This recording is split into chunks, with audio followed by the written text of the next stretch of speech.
absolute loyalty syndrome like all shadow warriors. He wondered how he learned to talk, but he replied that he already knew how to do it. And then Jinwoo realized that he knew how to talk because he originally had the ability, but that wasn't the point. After all, Iron was a human, just like Hunter Min Ben and Fong, and it was all about rank, not the impossibilities he couldn't give. Jinwoo pondered, what will happen if the others increase their rank? Will I be able to talk to them too?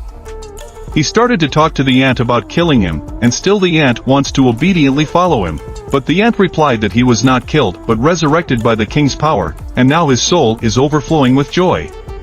Henceforth he would follow only his king forever. He bowed once more and asked the king to give him a name.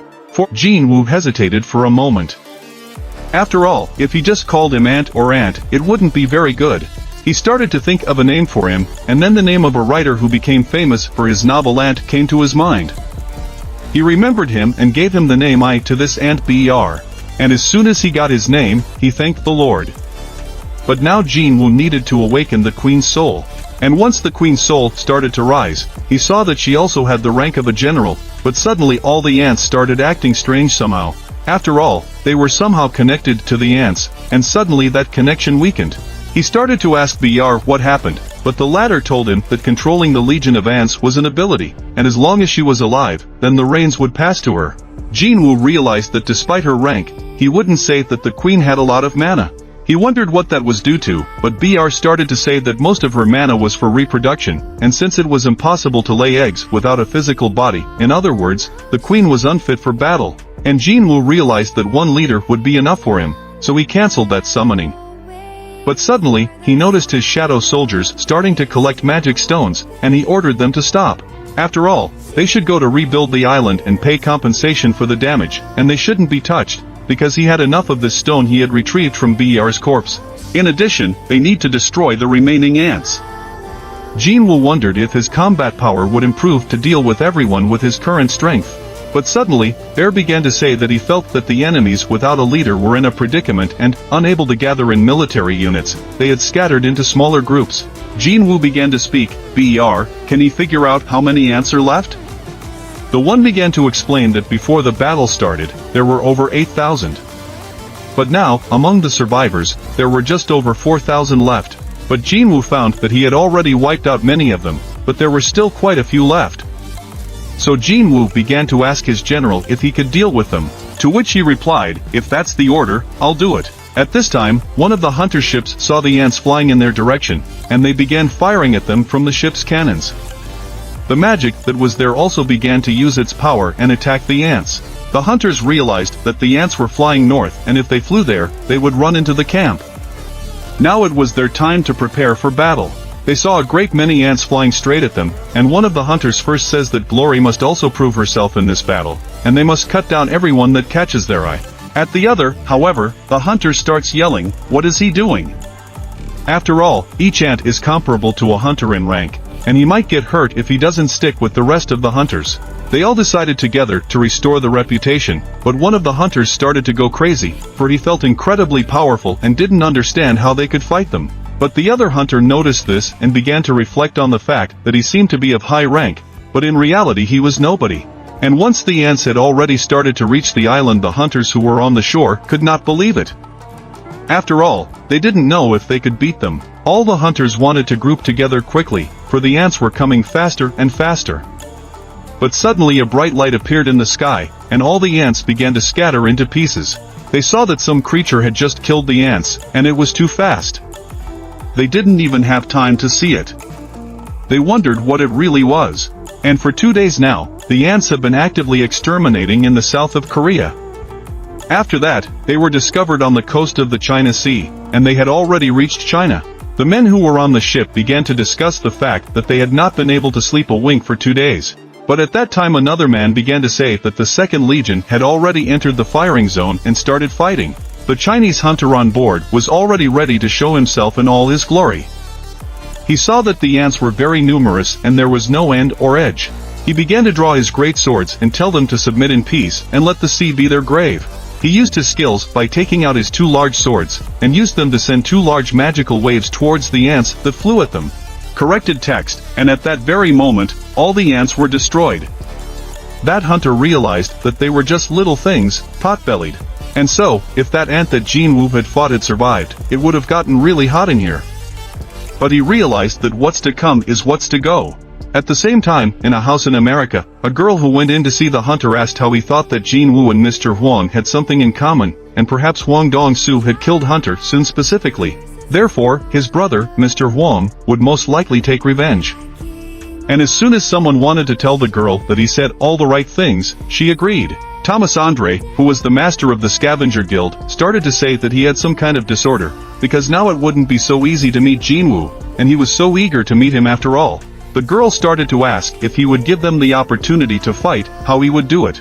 But Thomas started to answer her that it's not like they've known each other for days, and since Mr. Huang belongs to the Scavengers Guild, which is his guild, he doesn't forgive those who touch his property. Yeah, even if it's the US government itself. On the third day of the raid on the island, the military and the main forces of the Knights Guild landed to collect crystals and deal with contingencies.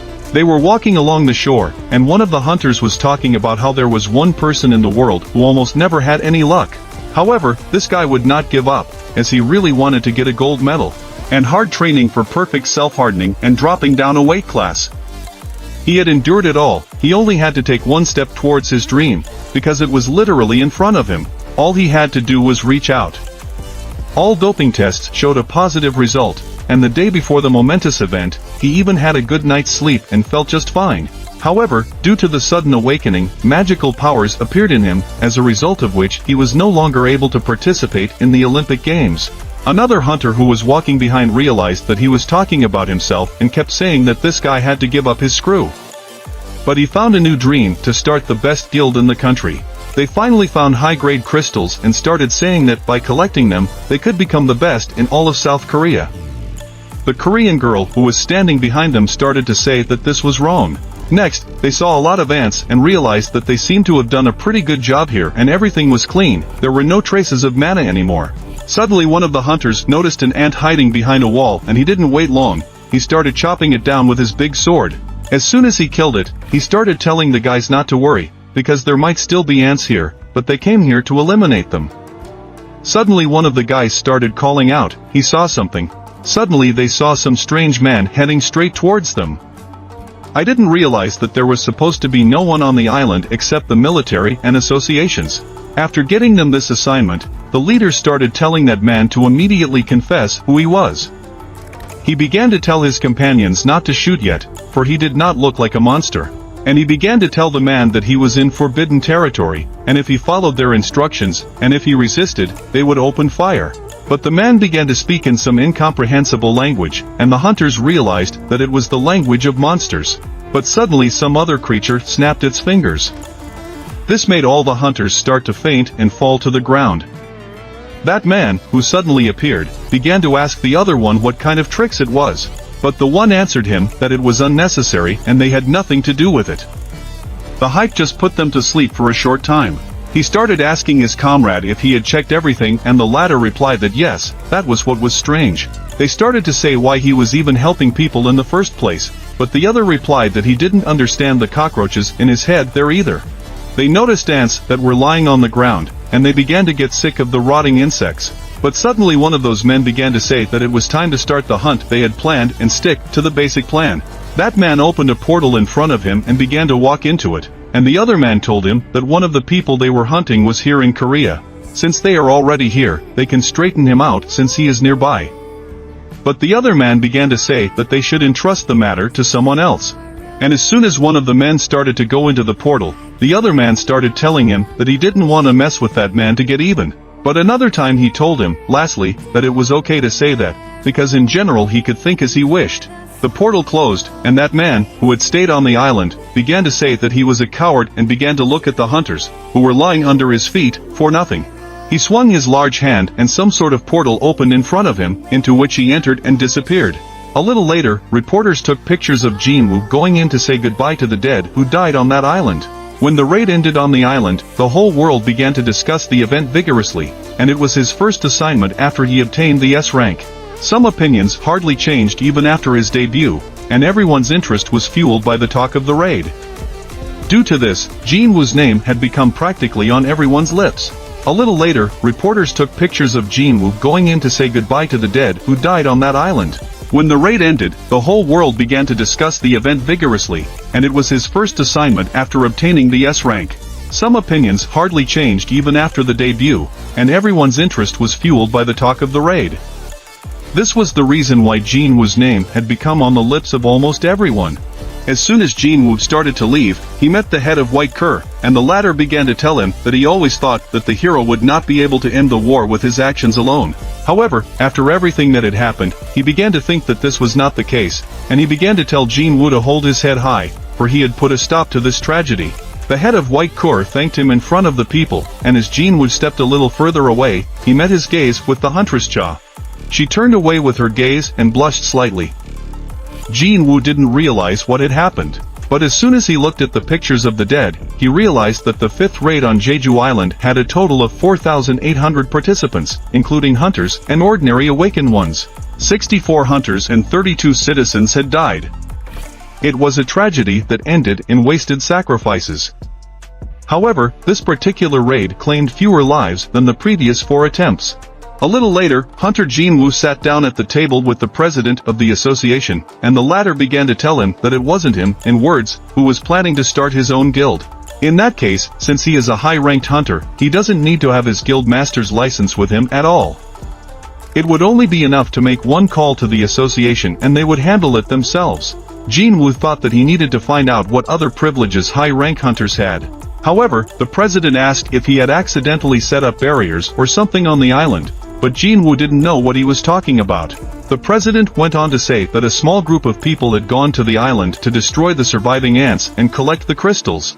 However, they were found unconscious, and they were all hunters, both in ranks and guys from the Knights Guild. He started to ask if he could have put up a barrier and forgotten about it, but Jinwoo told him that he had done no such thing. Jinwoo wondered what these guys were saying. But the president replied that they didn't remember passing out, and they couldn't even tell if the technique belonged to magic or not.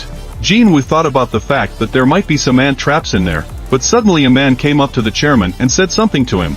The chairman started to tell me that it seems their non-ghost had arrived earlier than he thought and he needed to leave. Jinwoo thanked him for his time.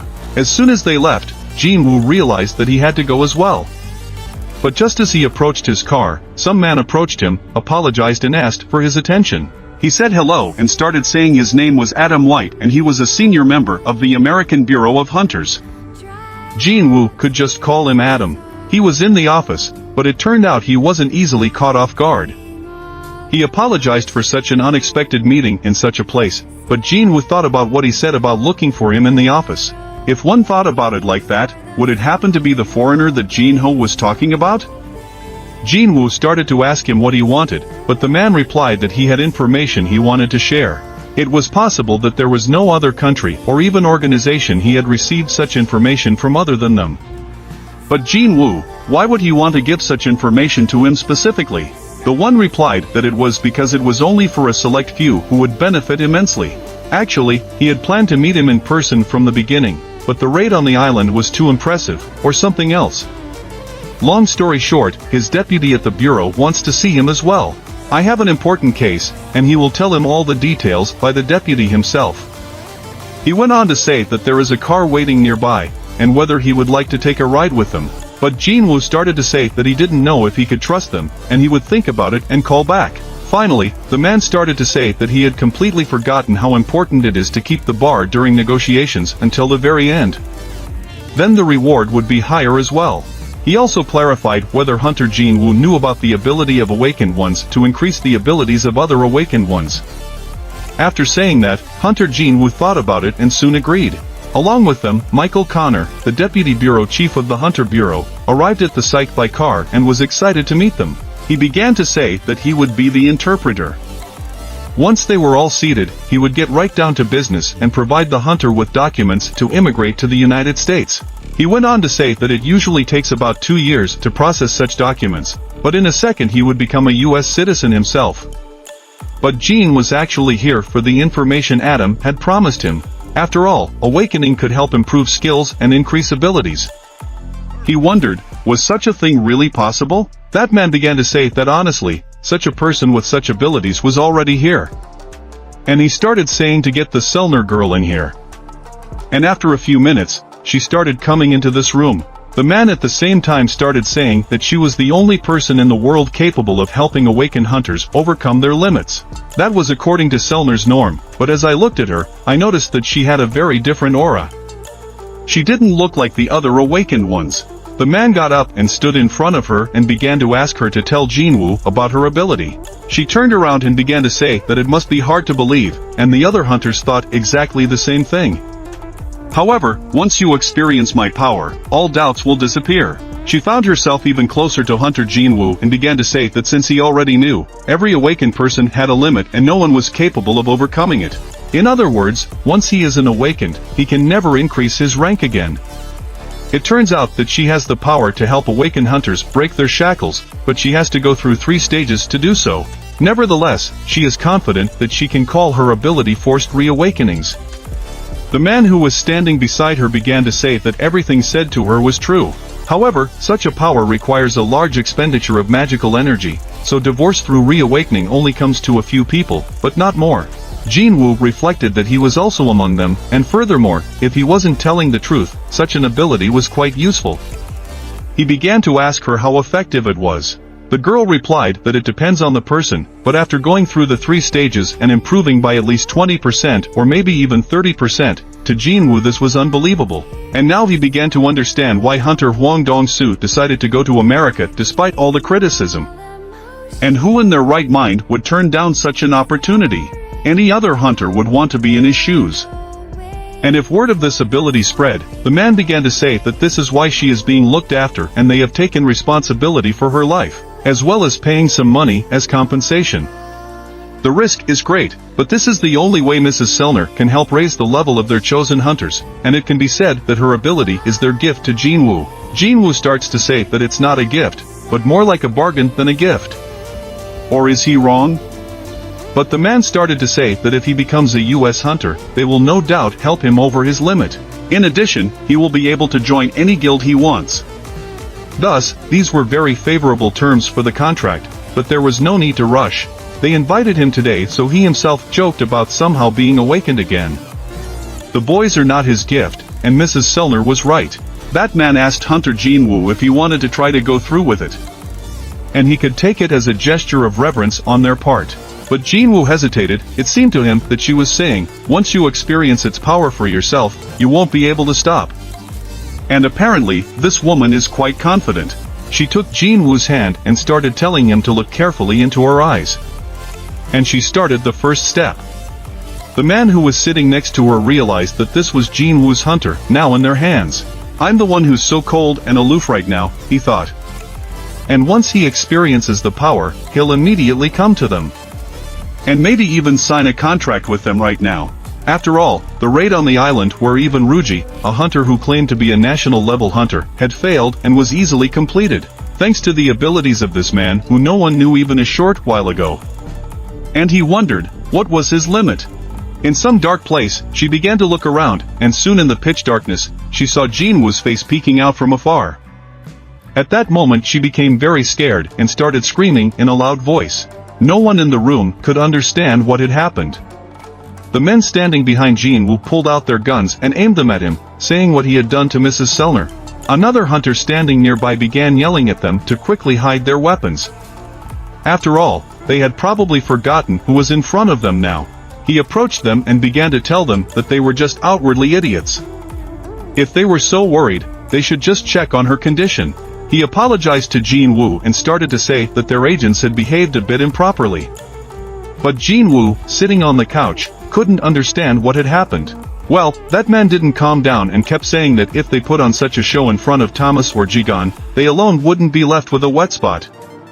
They should get that into their heads. Mrs. Selner was holding her head and trembling with fear. The man who approached her asked what was wrong with her, for she was sweating profusely. He realized that she wasn't feeling well and started to say that she didn't look well today and suggested to continue the conversation another time. Jinwoo stood up and said it was fine. The man who came into the room heard what was being said to him and asked him to take Mr. Jinwoo. As soon as he left, Mrs. Selner began to say, with trembling hands, that he was the king and incredibly strong. She wasn't sure if it was just that he had reached the national level of hunter, for there was something else there. No doubt he was a king, but this young man was different from other hunters. The moment she looked inside him, a cold gaze pierced through her, but it wasn't the hunter Jin Woo. An abyss, all-consuming abyss, surrounded his soul, and she was looking straight at him. It most likely had no limit. It was building up its strength and becoming much stronger with each passing day. At the same time, the president of the association sat in his office and pondered why the hunter Min Ben had died. He wondered why it was the hunter, since he had retired long ago. It was a terrible tragedy, and the president's heart was breaking just thinking about it. But be that as it may, there would be many more trials ahead of them, and then things would be different. Suddenly his phone began to vibrate, and he saw that someone was calling him. As soon as he picked up the phone, he couldn't believe his ears.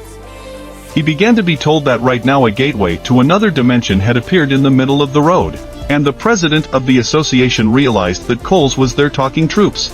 He decided to contact a major guild and suddenly realized that if the gate had indeed appeared in that area, the hunter Jin Woo previously mentioned said that it was near her guild office. However, at this time, Jin Woo was sitting in her car and thought about the fact that the girl must have seen something real. She was very much startled by something, and it seemed like she saw a real monster in front of her. He began to reflect on the fact that they probably wouldn't meet again. He sat in his car and didn't understand why there was such a traffic jam. After all, you could get home faster on the subway. But suddenly he saw an incoming call from the president of the association. As soon as he picked up the phone and asked what was wrong, the association president began to tell him that a higher-ranking gate had opened in his neighborhood. He too realized that this gate was the reason why there was such a big traffic jam. The association president asked if he could settle the matter. But Jin Woo, the hunter, asked him if he needed permission to clear it. The president began to answer him, "Where does your sweep permit come from?" And Jin Woo replied, "Do you want to know who I am in the association?" Then the president began to say, "Then who are you?" And Jin Woo realized that it was the president of the association, and he smiled. Subsequently, he began to say that he may not worry about anything. Hunter Jin Woo thanked him and said that he had nothing to worry about, he would take care of everything. A little while later, he was already near the gate. The cameraman who was filming the report said that a gate appeared in front of them, right in the middle of the roadway. But Jin Woo was approaching a girl from the association and she started to stop him, saying that where was he going, since outsiders were not allowed to enter. She realized that she had seen this face and it turns out to be the hunter Jin Woo. The ordinary people who looked out of their car also saw that it was the same Jin Woo and he must have come here to sort things out. Well, that girl behind the association first asked him what he was doing here, and no matter what his injuries were, she wouldn't allow AWOL. And if he has permission to sweep that dungeon, Jin Woo was on the phone to the president of the association at this time. It seems like he wasn't welcome here with open arms, and he certainly came to the scene. But he seemed to have a little problem here. He handed the phone to that girl, or else he told her to pick up the phone, but she didn't understand. "Who is it?" she asked. And he started to say it was another person she couldn't let in. "It's the president of the association," he said. She started to get nervous and turned around. She said that of course she would do as she was told, but Jean had already turned around and started walking into the portal. She saw this and started to tell him to fall down and twist his ankle. But suddenly something started to happen to the gate. It started to change color and turned red. The girl couldn't believe how this could happen. They turned red. She hoped it wasn't because she had just said mean things to him. But Jean was already inside the portal and was starting to think about his heel. Something told him he had been tricked, and it was the red gate. He turned around and saw that the entrance was closed and getting out was a bit difficult. For his mom the main thing was that he should do what he loved, and he started to remember how she said that there was nothing to be done if he got such a high rank. He just had to save people like his father, who by the way was a fireman and saved people too. That's why she loved him, and then they got married, and what can you do if their child bleeds the same blood? And she told him not to try to jump in over his head. Jean began to smile after this memory, for he was so glad his mother understood him, and it was a relief to him. Jin Woo had gotten a little frustrated and called these cities complicated. But today, he decided that he had to finish it quickly. He started summoning all of his shadow soldiers that had started to appear during the day. In front of him stood horrifying monsters, several meters tall. The shadow soldiers clashed in battle against these monsters. Jinwoo watched all this and realized that a hunter was born to hunt. And monsters aren't their only enemies. The hunter must always be on the lookout to avoid being hunted, because the situation can change at any moment. For having received a high rank, people often lose vigilance. And no matter how much game is not killed by his hand, the hunter will never stop hunting. And even if times are hard, a hunter will always come to the aid of his friends or family, who are always near him. And a hunter will never stop hunting, and so far no hunter has ever thought of stopping hunting. In one of the magical ruptures, where it seemed there would be utter silence, some man started breathing heavily and didn't understand why the hell he was being attacked. There was a strange humanoid monster standing over him, trying to find some particle of light here. However, he started to say that it wasn't here, and he seemed to have scattered them everywhere. Suddenly this monster turned around and saw another strange man who appeared through a portal and started telling him what he was doing here, and that there was a hiding place to the east of here. Although he himself said he was going to be in charge of that area himself, something didn't go according to plan, and he started saying that it appeared that the ruler was going to confuse them. He was heading a bit south, so he's vouching for that area. They began to speculate on this topic about the Shadow Lord following a contract. If that was the case, there shouldn't be any problems. That strange man who appeared from the portal started to say that they found the brightest particle of light in that place. And that was not a bad thing. On the other man coming to him to tell him about it. If he's going to give in to it, he's fine with it. They'd have to replace the Shadow Lord to their place, and they couldn't have that puppy prowling around the world. They wondered why he was so careless about leaving footprints. He was not an easy kid. Suddenly a strange man in ragged clothes came up to them, and he heard about the little piece of land in the east that they had been talking about. He started to tell them that they were talking about Korea. Those two turned around and started to say to him, "What do you care?" But they didn't decide to fight him, and as soon as the portal opened, they decided to leave with the words that if he wanted to stop them, he would have to act now. But that man didn't want to just leave them behind. He started to run straight at them and stop them from escaping. He threw a big ice barrier at one of those guys. After they collided, a huge barrier formed and enveloped the entire area that was near them. At this time, in the Red Gate, Jinwoo was fighting against the terrifying monsters. Eventually, he met a leader who spoke in human language and started telling him that he was the little man who was roaming around and killing his fellow humans. And it would be even better for him, for not only had he personally traveled all this way, he was speaking their language. However, the masters believed that now his end would come. His marriages had been waiting for him for a long time, and now they should show up right now. But suddenly, nothing happened, and this monster was lost. Jinwoo asked him, that was all he had to say. He turned out to be amused, and Jinwoo began to tell his soldiers to come out. And at the same moment, a huge army of shadow warriors began to come out from all directions. Jinwoo was saying that it looked like there was no one else here. That monster couldn't understand what had happened. After all of his comrades were dead, and he saw the utter destruction that reigned around him. After all the shadow soldiers were taking turns destroying all the monsters that were sitting in the bushes in ambush. And at this moment, Jinwoo began to tell them to act, and the entire dark army began to advance towards those monsters that were facing them. They met in a fierce battle, but some monsters didn't want to fight against the shadow soldiers and started moving straight towards their main enemy. But what they didn't expect was that a huge shadow bear would appear behind them and start fighting with all its strength and scattering them in different directions. The leader of these monsters started shouting that they were dumb-headed, because they felt like they were fighting for the first time. But before he could finish his thought, my Commander-in-Chief and General Bear dispatched him. At this time, Commander-in-Chief Fong started using his giant song skill. And after the first skill, he started to do the second skill as well and use gravitational acceleration. Thus, the big monster started to press down with all its strength against the earth. Jinwoo walked right up to him and started telling him to start answering questions. If he panicked, he promised that his death would come quickly and painlessly. Soon after, Jinwoo realized that nothing seemed to be true here either. The system seems to be thwarting him in every way possible. But that's okay, because one day he would still find out the truth. And the item that fell out of a random cursed box during the raid on the island, he can now use this key. When his level was raised to 100, he met all the conditions and now the information about the key was available to him. It was the key to the Karathion Temple. This key to enter the Karathion temple is available at the entrance, and the location of the entrance will be revealed after a certain amount of time, and the remaining time is 417 hours, 6 minutes, and 52 seconds. And the key to the Karathion temple. Jinwoo began to think that even if he decided to look for it, it was unlikely that he would find it since it was a dual dungeon, and the system started calling him back to the place where it all began. And it was not the same now as it had been before.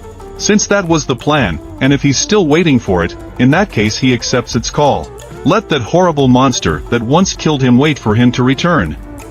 After all, very soon they will meet to figure out in the end what happened then in that double dungeon that caused him to be reborn and start becoming much stronger. Jinho sat in his office and started clicking his mouse on the desk. He was very much agitated, for he was very much on a case. To destroy the haters who were harming their guild, he didn't spare anyone for trying to harm his leader. And once he finished, he sighed, for he was finally able to deal with the leader's most ardent haters. At that same moment, Jinwoo walked into the room and told Jinho that he did a good job. Jinho was surprised that his master had shown up so abruptly, for first he had disappeared somewhere. Now he suddenly appeared as if he had grown out of the ground. But Jinwoo started to ask that while he was away.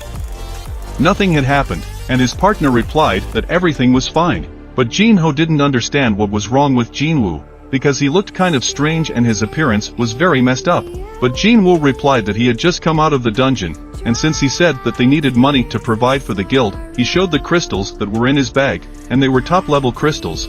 Jinho was very happy about these crystals, because now he wouldn't have to worry about the workers' salaries. But Jinwoo was surprised when he heard the words about workers. But Jinho started to say that he had once told him that he needed another member. And Jinwoo started to remember something that he said that 3 people were needed to start a guild, a director, a deputy director, and an employee. But Jinwoo didn't understand what the point of that was. After all, it was best to hire people who were already proven. Still, this is a pretty serious matter, and Jinwoo didn't want to discuss it further. But Jinho said that there was one more problem that they should immediately solve, and that would be the name of the guild that they should come up with. But Jinwoo didn't even think about it, even though it was the most important thing. So Jinho asked, how about the Songyu Guild in honor of their 2 founders, or the Yusun Guild?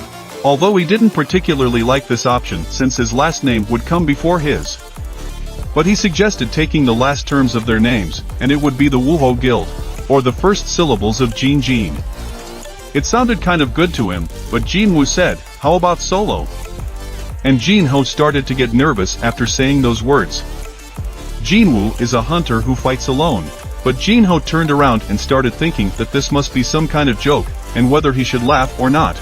At this moment, because it seems like there are still things in the world that his mentor can't do, after all, he is a loner.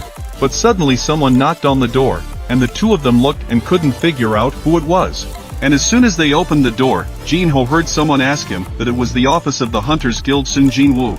It was Hunter Cha, and Jinwoo started to ask what brought her here. But she replied that she wanted to join the guild. And after a few minutes, they were sitting on the couches, and Jinwoo started asking her how she knew about this guild.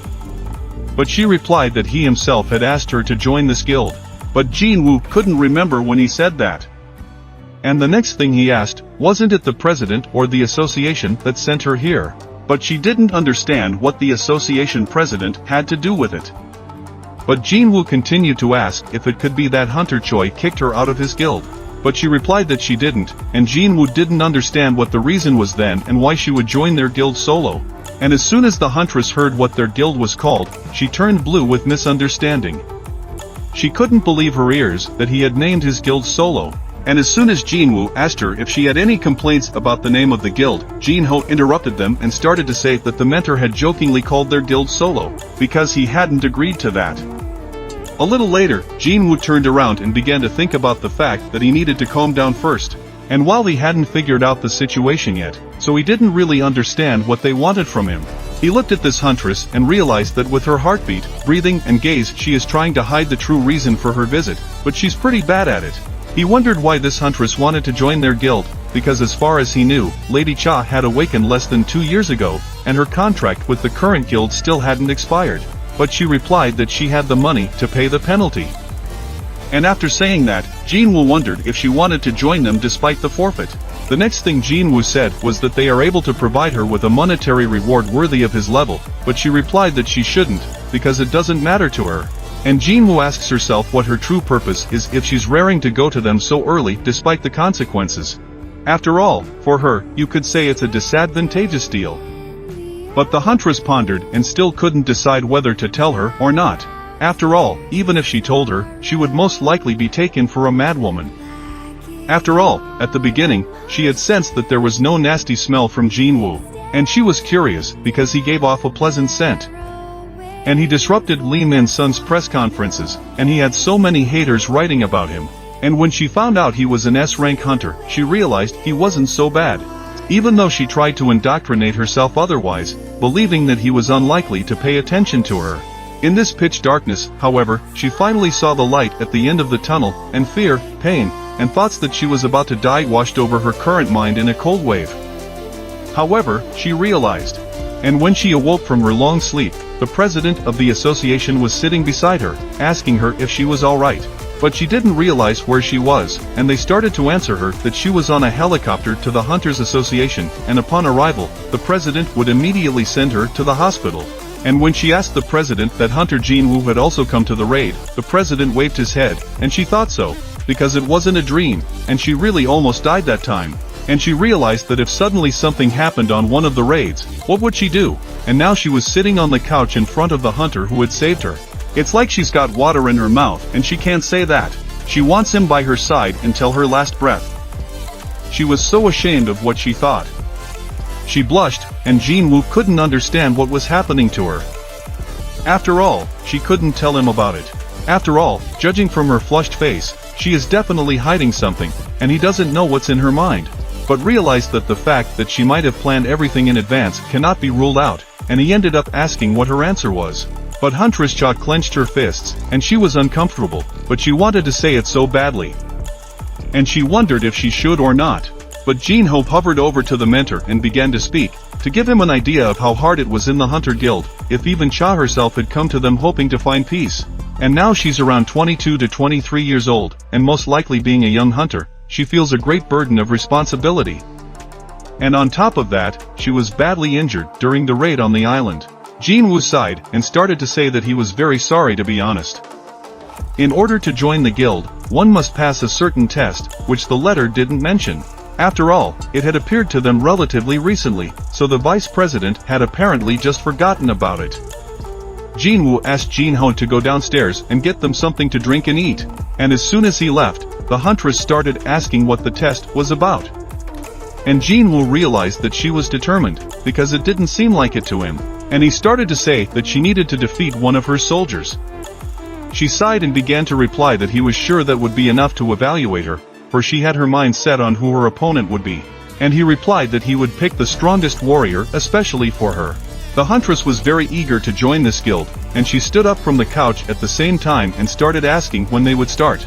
Jinwoo answered her that they would start right now, as he thought that the Hunter Association's gym would be perfect.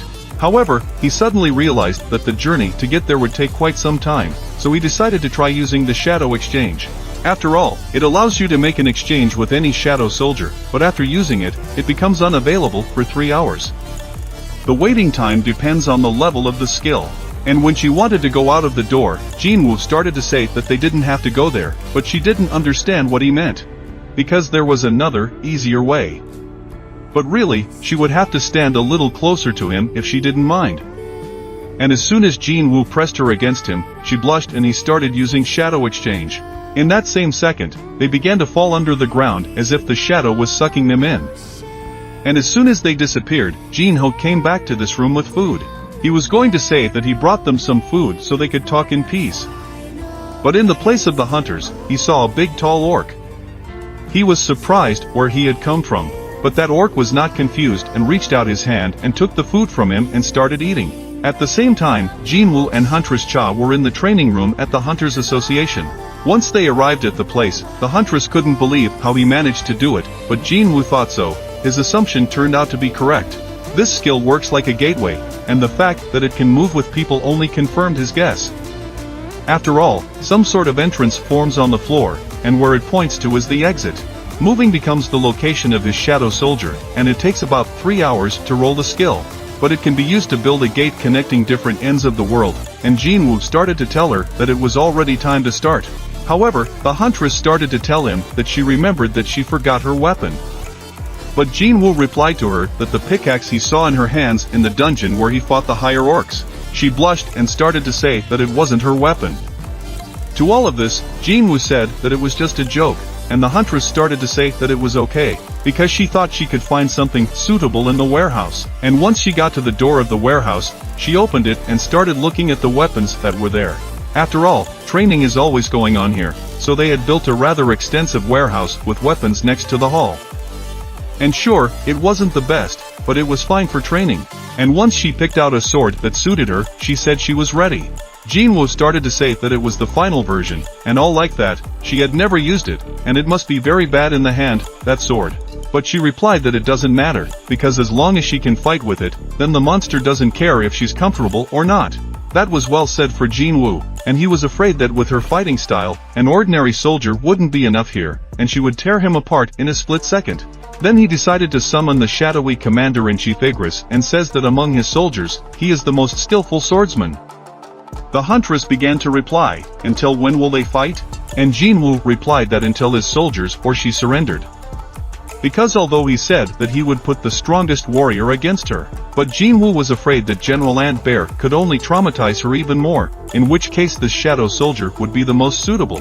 And as soon as Jinwoo saw the huntress stand and he paid attention to her sword, he realized that any weapon could be used. He asked the huntress to turn away for a second, and as soon as she turned away, he started to pull out the Demon King's sword and handed it to his soldier, telling him to use it. A moment later, they began to fight. Igris was already advancing and headed towards the huntress with his new weapon, and as soon as he swung it, a bright lightning bolt struck the ground. The huntress was very fast as Jinwoo had imagined, because from such an attack, normally a human would have died long ago. But she was fighting him as an equal. Suddenly at this time, the president of the association was sitting in his office filling out some papers. But suddenly he turned his gaze to the window, where he saw that there was a light on in the training room. He started to remember that no one seemed to have booked the hall today, and he started calling his subordinates, asking them to send him the surveillance footage in the training hall. Once the subordinate realized, he saw that 2 hunters had appeared in the gym, and he couldn't figure out how they got there. He began to remember when he was near the hunter and they were flying together in the helicopter. She had asked him if Hunter Jinwoo had come to the raid. He smiled and realized how he might not have noticed it before. At that moment, he started telling his subordinates to turn off the CCTV cameras in the training room and put it on record that it was an inspection. He was sitting in his office and suddenly his picture shifted in a different direction because of the blows that were in the training room. He realized that it was youth that was the perfect match for people to unite. But suddenly in the training hall, Jinwoo was surprised to see that Igris was thrown back and fell into the wall. The huntress began to say that this was indeed his most skillful sword master, for he had said that he would summon the strongest shadow. She was confident in her power and repeated to the hunter to summon the strongest, but he replied that it might harm her. But she replied that it was fine. After all, she still wanted to fight him again. Suddenly, Jinwoo realized that she knew about General Bear. Video. And after Jinwoo started summoning his shadow, he decided to ask the huntress again, "Are you sure you want to fight him?" With the shadow, Bear became weaker than he was when he was alive. However, he was originally born to kill hunters, and the advantage was clearly not on the side of Hunter Cha. At this time, Jinwoo heard his shadow soldier Bear start to ask him, "What instructions will there be?" He told him to deal with the huntress, but in such a way that she wouldn't get hurt. And at that very second, Bear let out a huge scream, causing all the light bulbs in the training room to start cracking. The echo was so strong that all the light bulbs shivered, and darkness fell in that training room.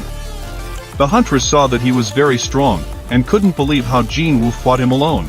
But suddenly, Jinwoo ordered his shadow soldier to stop and started saying that if the huntress hurt herself, he wouldn't forgive him. Bear at this point realized and started saying that he obeyed his king and nothing like that would happen. At the same time, the huntress was standing there, not suspecting anything, because she was just ready to fight. But suddenly a shadowy soldier appeared behind her and she realized that he had decided to attack. Just like last time, I also realized that it wouldn't work twice, and she swung her big sword, but the shadow soldier skillfully intercepted it. He didn't realize that the Lord's orders were the same: you need to deal with the enemy. I, above all, need to use my superiority to break the opponent's spirit. That was it, he decided, and the battle began. The huntress started attacking with her sword, trying to make her opponent a sieve. She realized that it was too early to land critical blows, but she kept attacking. Suddenly, she noticed that he was avoiding her attacks by being in the air, and in that very second, the shadow hunter was very close to her, emitting a bright sound that stunned her opponent. The shadow soldier skillfully grabbed him. That caused her to bounce aside. Jinwoo realized that it was already possible to make a judgment and began to speak his thoughts. This time, he believed that it would be enough, but the huntress disagreed.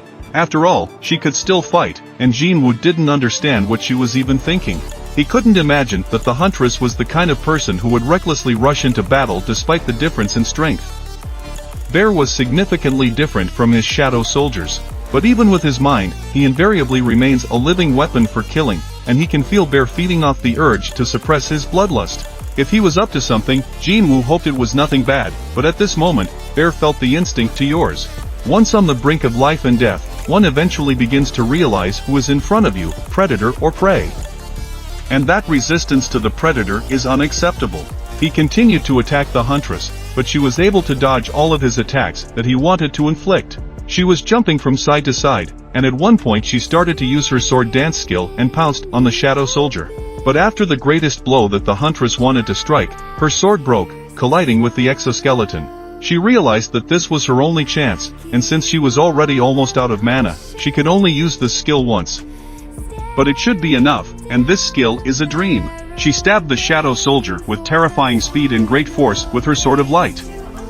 Jinwoo couldn't believe his eyes, for he saw the queen's order given to him at birth surfacing in his thoughts. Due to his instincts, he couldn't ignore those words that were forever lodged in his mind to destroy everyone. After the blow that Bear received, he became angry, and his aggression was clearly visible, for he had a bright red aura around him, and the huntress had no place to go, for he was close to destroying her. But at this moment, Jinwoo began to shout for him to stop, but it was already too late, and the blow was struck. However, it suddenly appeared that Jinwoo was so fast that he was able to jump up in time to block his strike. He began to say what had ordered him to stop and why he was disobeying. And as soon as the dust settled, Jinwoo began to ask why Hunter Chop was taking such a risk. At that moment, Bear bounced aside, fell to his knees, and began to beg his king to forgive and pardon him. However, Jinwoo simply looked in his direction and sighed. After that, he began to say to Hunter Cha, "Why are you taking such a risk? What benefit is it to you to join their guild? After all, this is just a test of stepping into the unknown for everyone. Why would you put your life at such a risk? What drives you to take such a baiting step?" In answer to all these questions, she continued to remain silent. Jinwoo couldn't understand what was really wrong with her, so he asked, "Could it be that she is interested in me?" She asked him again, but Jinwoo realized that it wasn't the same either, and soon couldn't figure out what was wrong. But suddenly, she answered him, "Yes, it seems that's the case. It's all about him." At this time in the American Hunters Association, a man and a woman came up to one of the hunters and began to apologize to him, for they were sorry. But he began to say, sitting in his chair, that he had not called them to apologize or for him to listen to their apologies. For they were to tell him how such a thing could have happened. According to Selner's surveillance report, the Jinwoo hunter was determined to be one of the kings, and the man who sat in the chair could not believe what she had to say, namely, that the Jinwoo hunters had the power to decree my national level power. But Mrs. Selner, who was standing in front of him, began to say that she wanted to clarify a little. One who has awakened possesses a power connected to the other side that allows him to see the channels of that connection. Sometimes the power coming from the other side can be too great. There have been awakened ones who seem to shine like diamonds. She calls them kings. However, she saw nothing of the sort in him as she looked into his eyes. The darkness looked at her, and it turns out that he is the darkness. At that man couldn't understand what she meant and asked her what she meant someone Hunter Jinwoo evil. But the girl began to explain that she is not speculating about the nature of the strong Hunter Jinwoo, whether she is good or evil. She's talking about where that power comes from. After all, the Hunter Jinwoo, he does not use the power that comes from outside, he does not draw power from these channels, but feeds on the power that is within himself, the channels of unlimited power. And that means that his power is infinite.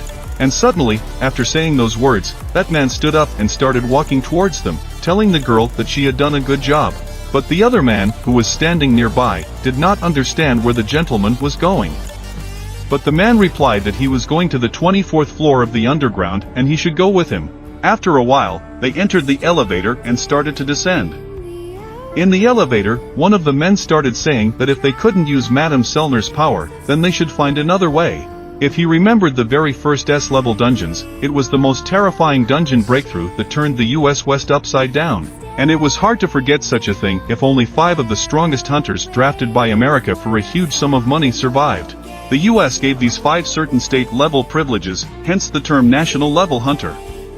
The dragon Kamesh, whose fire would never die out, single-handedly destroyed dozens of hunters. They continued to descend lower and lower, and the one man began to tell the other that he would believe him if he said that this monster had left them a small gift. As soon as they started to open the door, they saw that they had the rune stone that had been left from Reed's body.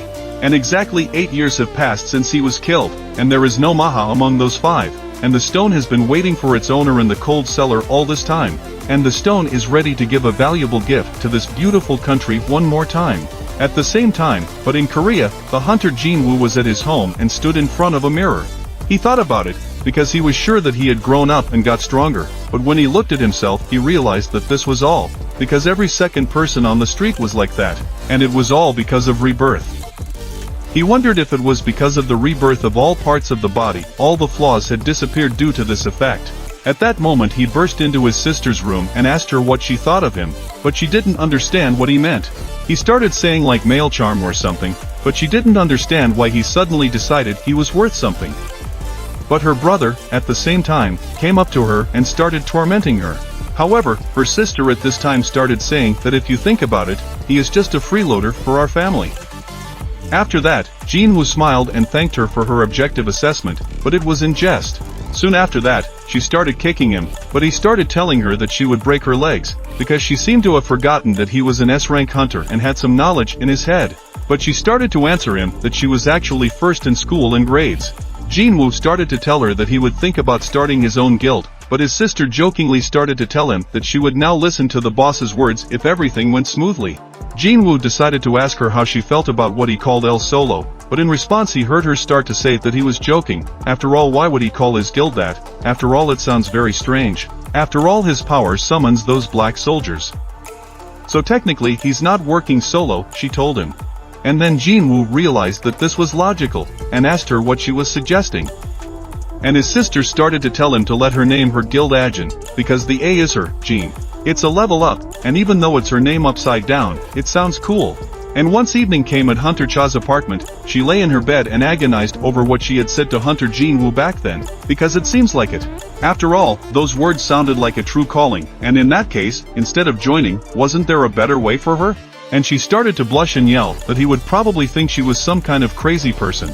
But suddenly she switched gears and started talking in a voice about how he saved her life after all, and of course she was interested in him. And from that point on, she closed the subject. But at that same moment, she still couldn't calm down. And once she had already calmed down and covered her head with a pillow, she began to think about the fact that she had survived because of Hunter Min Ben's healing power. And as she started to look up at the ceiling, she remembered that she was a soul and she was grabbed by the hand of that healer who had saved her life, and he started to tell her to tell Jinwoo to be careful, for she must tell him to be careful with the power she possessed. She remembered that at that moment she had met the Hunter Min Ben. The next day, one of the hunter guilds was talking about another dungeon opening up. However, this time, they might have some difficulty in obtaining a permit because the dungeon's level rating was above average. One of the hunters thought that this dungeon was ranked S, but the other hunter replied that it was rated A. However, it turned out that it would be troublesome for this guild because in case of emergencies, they might find themselves trapped inside, and if the dungeon did turn out to be rank S, they would have to give up on clearing it. And if not, they would no longer be able to turn away, as their guild was one of the largest in the country. Therefore, it would be ugly if the public found out that they were unable to handle a rank A dungeon, and if they gave up on it, all the credit would go to other more famous guilds. They started to think about what to do. After all, they also have some pretty good hunters, but compared to other guilds, not many people know about them because they still haven't been able to recruit an S-rank hunter yet. Some of the hunters didn't think it would play such a big role, and suddenly one of the female hunters approached them and suggested that they form an alliance. The two men realized that it wasn't a bad idea, and she thought that they couldn't do it alone. However, the other guilds are probably already on board, they just don't know if they would agree. But the girl went on to say that there could possibly be some complications and suggested, how about we invite one person to join us? But the other hunters started asking her why they weren't going to a low-ranked dungeon and what was the point of it. Suddenly, he guessed what she was talking about after all, the hunter Jinwoo. Thus, teaming up with others would bring them nothing but a bad reputation, and with Jin, all eyes would only be on them. Besides, he was confident that under his patronage, his squad would be able to return in one piece. He started asking his co-workers if anyone knew what Hunter Jinwoo was doing. Another man replied that he didn't know anything except that he had recently cleared the dungeons on the highway. He decided to find out his contact information, but the other hunter interrupted him and told him not to bother, because there was no need for that. If he thought such matters were handled over the phone, he was wrong. At the same time, Jinwoo, sitting in his office, suggested to Jinho that their guild should be called Ajin. Really sounds good, Jinho said. They should stop there, the main thing was to not call it solo. Jinwoo then asked what else was on the list, since they needed to find another member. Jinho asked what about the Cha girl and how it went yesterday. Jinwoo replied that it didn't work out, she's not right for them. Jinho thought about the fact that she's a young girl and also a beauty, and a hunter. He had high hopes for her. And he wondered how long he would be her mentor and who he was even looking for her to be a good fit for him. He started to say that if you think about it, he should have a hunter's license. Also, he wouldn't be interested in guild matters and they should trust him unconditionally. Jinho started to think, and suddenly an idea came to him. And he seemed to realize who he wanted to invite to join him. But suddenly someone started knocking on the door again, and Jinwoo got up and started walking to the door. And as soon as he started to open it, he thought it was that huntress again, Cha. But it wasn't her.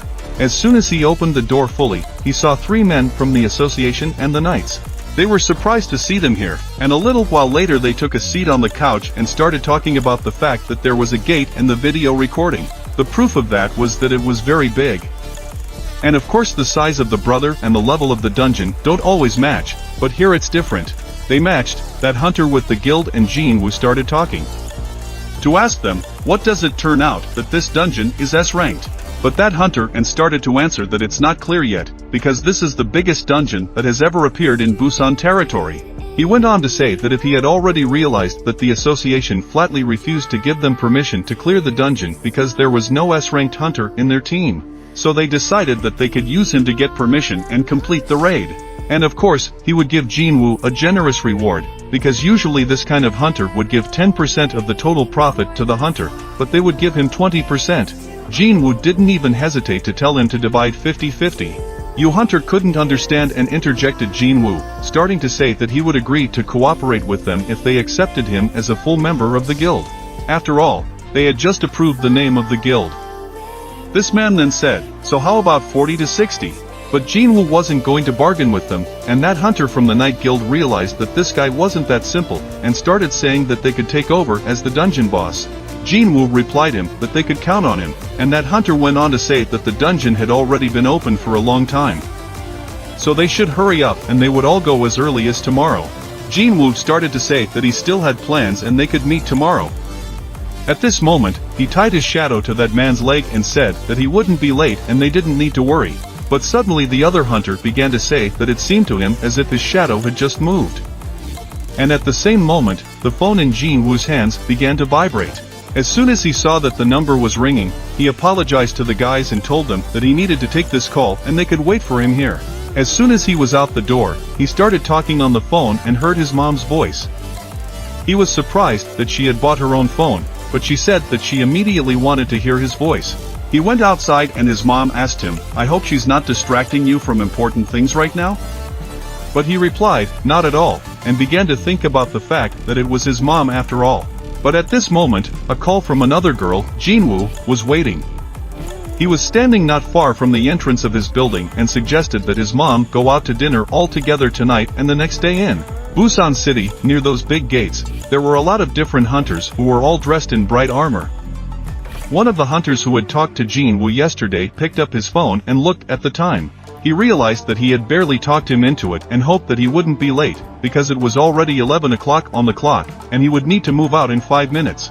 At this time, Jin Woo was outside his house in another city and looked at the disgusting weather. He was thinking about whether his sister had taken an umbrella, and at this moment, he realized that it was already time for him to go and started to use his social skills. At the same time, when the hunters in the network started to enter that gate in the school, 3 guys were walking down the hallway and talking about their schoolwork. Why should they have to do the art teacher's job? They started to open the door to one of the classrooms and wondered how many statues they should bring in. But there should be about 6 statues, and that's all there is in this room. Another student began to resent that even if they took one each, they would still have to go back. A third student suggested that they could take all of them at once. Once they started to go inside the classroom, they saw that there was a lot of dust and everything was dirty. They talked at first about how this place had even been cleaned by anyone at one time. As soon as they saw these statues, they realized that it wasn't afraid of not being used. But suddenly one of the students saw a gate at the back of the classroom that appeared out of nowhere. Another student went up to them and began to say to the others, "Why are they trembling? Because as long as the gate is closed, there is nothing to be afraid of, because only hunters can come out of it. But no one can come out and it will only open in a week or so." But the third pupil wondered that hadn't they been told that there was no one in the whole family here, and suddenly a huge green hand appeared from this gate, which grabbed one of the pupils by the head and lifted him into the air, and he began to ask for help from his companions. But his friends saw that one of the orcs started to come out of that gate. A few minutes later, all the students in the room were dead and lying on the floor. A supreme orc emerged from that gate, and it was clear that predators with unusual skills existed in this world. They possessed no intelligence, but their superior hunting habits allowed them to surpass man himself.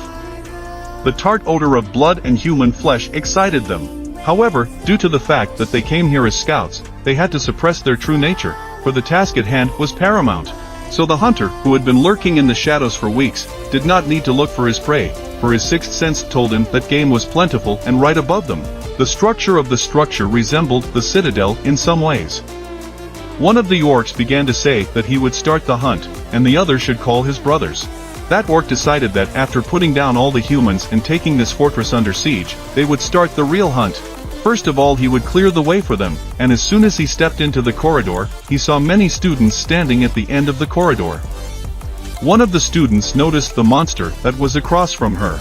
They all turned around and couldn't understand what it was. But that supreme orc was already attacking the nearest people who were standing near it. At this time, Jin Woo stood and watched the gate that was across from him, and he realized that it looked even bigger in person than it did in the video he was watching. He noticed that there was a collection team on the right and an extraction team on the left. There were 30 A-Rang hunters and 20 W-Rang hunters among the attackers, and there were still many A-Rang hunters. No wonder, since this guild had the largest number of A-Rang hunters. But suddenly, Jin Woo heard someone start to address him, and as soon as he turned around, he saw so many hunters standing in front of him and started telling him that he was great in that raid on the island and how he had summoned those dark warriors. Was it summoning magic? They all started asking, and Jin Woo couldn't answer anything, because there were too many of them and they were asking all different questions. Suddenly, one of the girls ran up to him and started to tell those groups of hunters to calm down, because don't they see that they are inconveniencing the hunter Jin Woo with their questions? That girl started to introduce herself. Her name was Jong Rim. I was the head of the healers from the elite attack squad of the Knights Guild, and she doesn't know what about the others, but she thinks that as the two most responsible people, they should get along with each other. And you don't think so? She asked the hunter Jin Woo. But at that moment, Jin Woo turned around and started to tell that hunter he had recently talked to in his office what he hadn't told him. And suddenly that hunter began to say that now was the time and began to tell all the hunters who had gathered near him that the current raid would be led by him. But those hunters who were standing in front of him started to say that it was him again. Why is that? After all, they already have a Jin Woo hunter. But the leader began to answer them that the Jin Woo hunter would have their backs and ensure their safety. But those hunters started to say that he really thinks that they are so weak that they need someone to protect them, and one of the guys started to ask Jin Woo, does he also think that their Knight Guild is only made up of weaklings? But the leader started to say that it's nothing like that, the youngsters are going, and asked Jin Woo if he thought the same thing himself, because maybe the root of the problems lies a bit deeper in upbringing. Well, or something like that, and Jinwoo told him that he agreed, because this guy has a lot of confidence. As soon as the time came, the leader realized that they had to move out, and the raid began. And at the same time, a call started coming into the Hunters Association, and a girl picked up the phone and started saying that the Public Emergency Communications Center was ready to listen to whoever called. The other end of the line started saying it was the association, and this girl confirmed that was correct. A student from the school started to say that right now there are monsters walking around their school and they have a dungeon open. The dispatcher started asking where they were, and the student said she was hiding in the restroom. She was with a friend, but he was already dead. The dispatcher asked how many monsters she counted nearby or not, but the student didn't know anything. The dispatcher heard a lot of screaming coming through the tube. The apprentice was saying that she was probably going to die now, but the dispatcher wanted to calm her down and started telling her to listen carefully. You see, the hunters are already moving out to help them, and there is no way they will leave them in trouble. Therefore, she must not lose her temper and hold on until the very end. After these words, the student felt better. The dispatcher began to ask her if she happened to know what kind of species the topic monsters referred to. The student replied that she had seen them on TV, but she had forgotten what they were called and began to remember. The dispatcher asked her to describe them, what kind of monsters they were, and what they looked like, and the student began to say that they had a body like a human and a scary face. Suddenly she remembered that they had green skin and it was an orc. She also remembered that they were called orcs on TV. But at this time, this orc with a big gray had already entered the restroom and was heading towards the student who was hiding. Suddenly, there was a very loud scream through the tube and the connection was cut off. However, the dispatcher kept yelling for her to get out of there as soon as possible because they could smell blood. The last thing she heard was the girl screaming for help. Her phone fell to the ground. All the students that were in that school started to get out and were horrified at what they saw. They noticed a lot of blood scattered on the walls and outside and started to run away. But suddenly one of the students started to stop and ask her friend to stop, because her friend was still at school. But that guy started telling her that the hunters would sort it out and they should run away as soon as possible. There were already people on one of the floors, but they missed them and they managed to run away.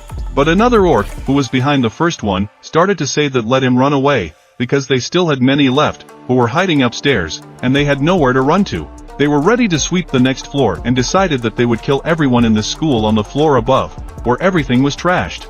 Some students had blocked the doors so no one could get inside, and they stood with what weapons they could find, a school chair and a mop for cleaning.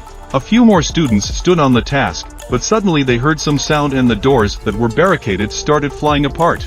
They were all horrified at what they saw, for in front of them stood a mighty, large orc and covered in blood. That orc saw one of the students start to run away, but he knew that there was another one hiding behind the wall, and he swung his big axe and smashed the wall that separated the student from him, and at the same moment the student said goodbye. In his life, and those two big orcs stood there and started to feel the man with magic powers, and one of the orcs said that they should kill him first so that he wouldn't make trouble. And in a corner of one of the school classes there were many students who were forgotten in the corner, and one of the students was a sister. Jinwoo, who closed her eyes and thought only that her brother would come and save her because she was very scared. But suddenly, there was a loud shout in that class. No, and one of the girls who was in that class started to say that she was a hunter, though not a ranked hunter. But Jinwoo's sister started telling her to calm down a bit. The minks who were standing in front of them looked and realized that it wasn't her, but the strong magic was coming from that girl standing next to her. And judging by her scent, it was that girl. The single source decided to finish her off at that very moment, but the girls started to get scared and lowered their heads. But suddenly, as soon as they opened their eyes and saw that nothing had happened, they noticed another orc in front of them. It was the shadow soldier and her brother who had grabbed the orc that was attacking. It was at that moment that her sister realized that it was the protection her brother had provided. The shadow orc hit the green orc with great force and it flew off into the sky. The other orc, who was watching all this, was greatly frightened. He saw three huge orcs in front of him who, although they were his kin, were now standing and protecting the humans. He couldn't understand why they were doing this.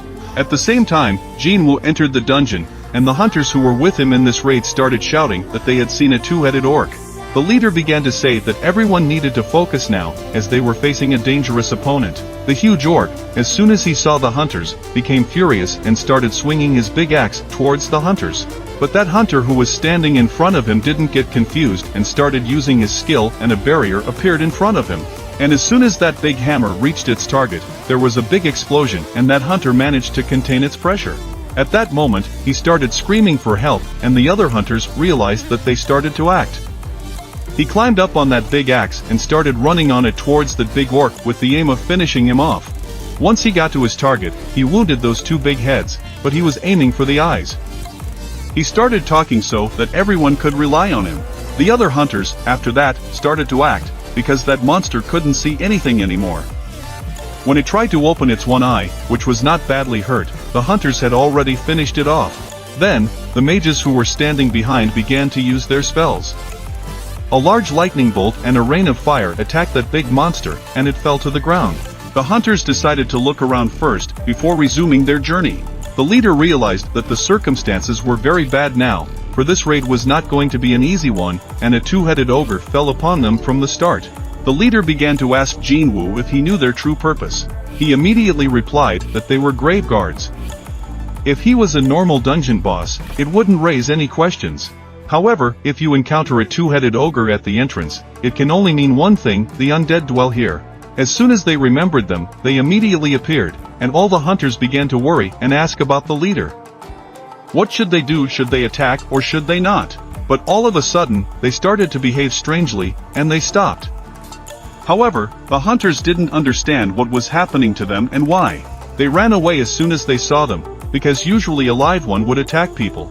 Maybe they were scared of something, but Jinwoo, who was standing behind them, reflected that he didn't expect this when he walked here. Suddenly, Jinwoo felt some strange feeling. At this moment, Jinwoo began to tell the hunters that he needed to leave as he had urgent matters to attend to. But the leaders didn't understand what he was talking about and started saying that without him, their team might die. He should have realized it himself, but Jinwoo replied that he knew about it and would now call his friend, who they could also rely on, and handle it himself. However, the leader still couldn't understand what he was talking about, and as soon as he saw that Jinwoo had summoned his general ant, they didn't realize that it was the same ant from the island. Jinwoo went on to say that it seemed like everyone was already aware of it and wouldn't have to waste time explaining. He replaced himself and began to tell his general to protect the people, and anyone who doesn't belong to the people can do as they please. After these words, General Ant began to shout for joy as he was very happy that he could have some fun. The hunters who were standing nearby realized that they would now go with him. The girl standing next to him called her comrade Mr. Jinwoo. Eventually, a backup consisting of many ants appeared. There were about 20 of them. But the leaders behind and the healer girl standing next to him still tried to stop Jinwoo, saying that he had just summoned a bunch of monsters for nothing. Jinwoo turned around with a serious face and started telling them that if they wanted, he could call them back, but it was better than nothing. After such a serious matter, they could no longer say anything and only agreed. Jinwoo, who was standing in this queue, looked at how much more time was left to recover the skill. There was still 1 hour and 42 minutes left, and he didn't understand why it happened at this particular moment. Jinwoo started running towards the exit of this dungeon with all his speed. He ran at full speed and realized that the signals from the soldiers he had attracted to his sister did not stop, and he had a bad feeling.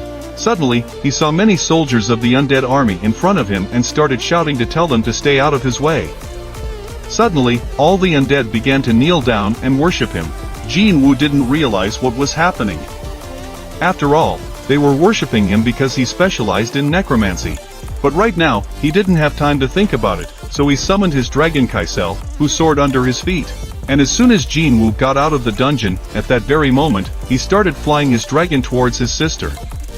Everyone on this side of the portal watched in surprise as Hunter Jinwoo was heading somewhere. On his dragon, Jinwoo started telling him to fly as soon as there is power towards his sister, and to fly even faster. He applied a skill that is used on all shadow soldiers, and the skill level of each shadow soldier increased by 50%. The orcs that were guarding Jinwoo's sister were destroying the other orcs that had pounced on them. The battle was very vivid, but the green orcs were defeated. The disciples who were watching this with amazement saw the ferocious Shadow Supreme orcs killing the ordinary orcs, and in the end, the latter were defeated. The disciples realized that these monsters were protecting one of the female disciples, and they were now on their side. Jinwoo's sister stood behind one of the orcs and asked if her brother had already come and was here. But one of the orcs stopped her and pointed his thumb at the window, thus saying that he would arrive here soon. At this time, the last barrier that was inside broke, and one of the orcs sitting on the throne began to listen to one of his servants, who was telling him that now as Grokrat, the leader of the Red Knife tribe, no one would be able to interfere. But another orc turned to Grokrat and said that the orcs were helping the humans, and there were 3 of them here, and they were at the school. Grokrat began to get angry, for warriors from the most powerful clan were a weakness, and he decided that he would have to deal with them himself. He took his big axe and went to them, for it was time for a massacre. A little while later, the ants that stayed in the other dungeon and fought for the humans were screaming loudly as they killed their opponents. The hunters who were watching all this were thinking about whether they should leave. After all, they were afraid to imagine what would happen if the ants suddenly pounced on them. But the leader, the mountain, realized that right now they couldn't stop the raid. And even if they could, the reporters wouldn't leave them so easily. And even though some hunters are afraid of them, they can't do that. They need to finish the raid, but suddenly Ant Bear appeared near the leader and thus scared her. However, as soon as the leader wanted to say something, the ant disappeared and at the same moment appeared at the same place where he was standing, with great speed rushed away. Iwat had already thrown his paws and threw something on the ground at the feet of the leader after a second. The leader sitting on the ground saw a large ant in front of him. It looked at him, turned around, and started walking away with its army of ants in the other direction. The hunters who ran up to him started asking if everything was okay and what they should do, follow them or stay here. But the leader replied that everything was fine. As soon as they lowered their heads, they saw the head of the Death Knight lying at their feet. They were surprised, because that ant had slain a top-level monster with one swing, and they couldn't believe how strong he was. Suddenly, the leader realized and started smiling. After all, no one knows how much top-tier crystals are worth, if that's the case. Yet they couldn't leave right now.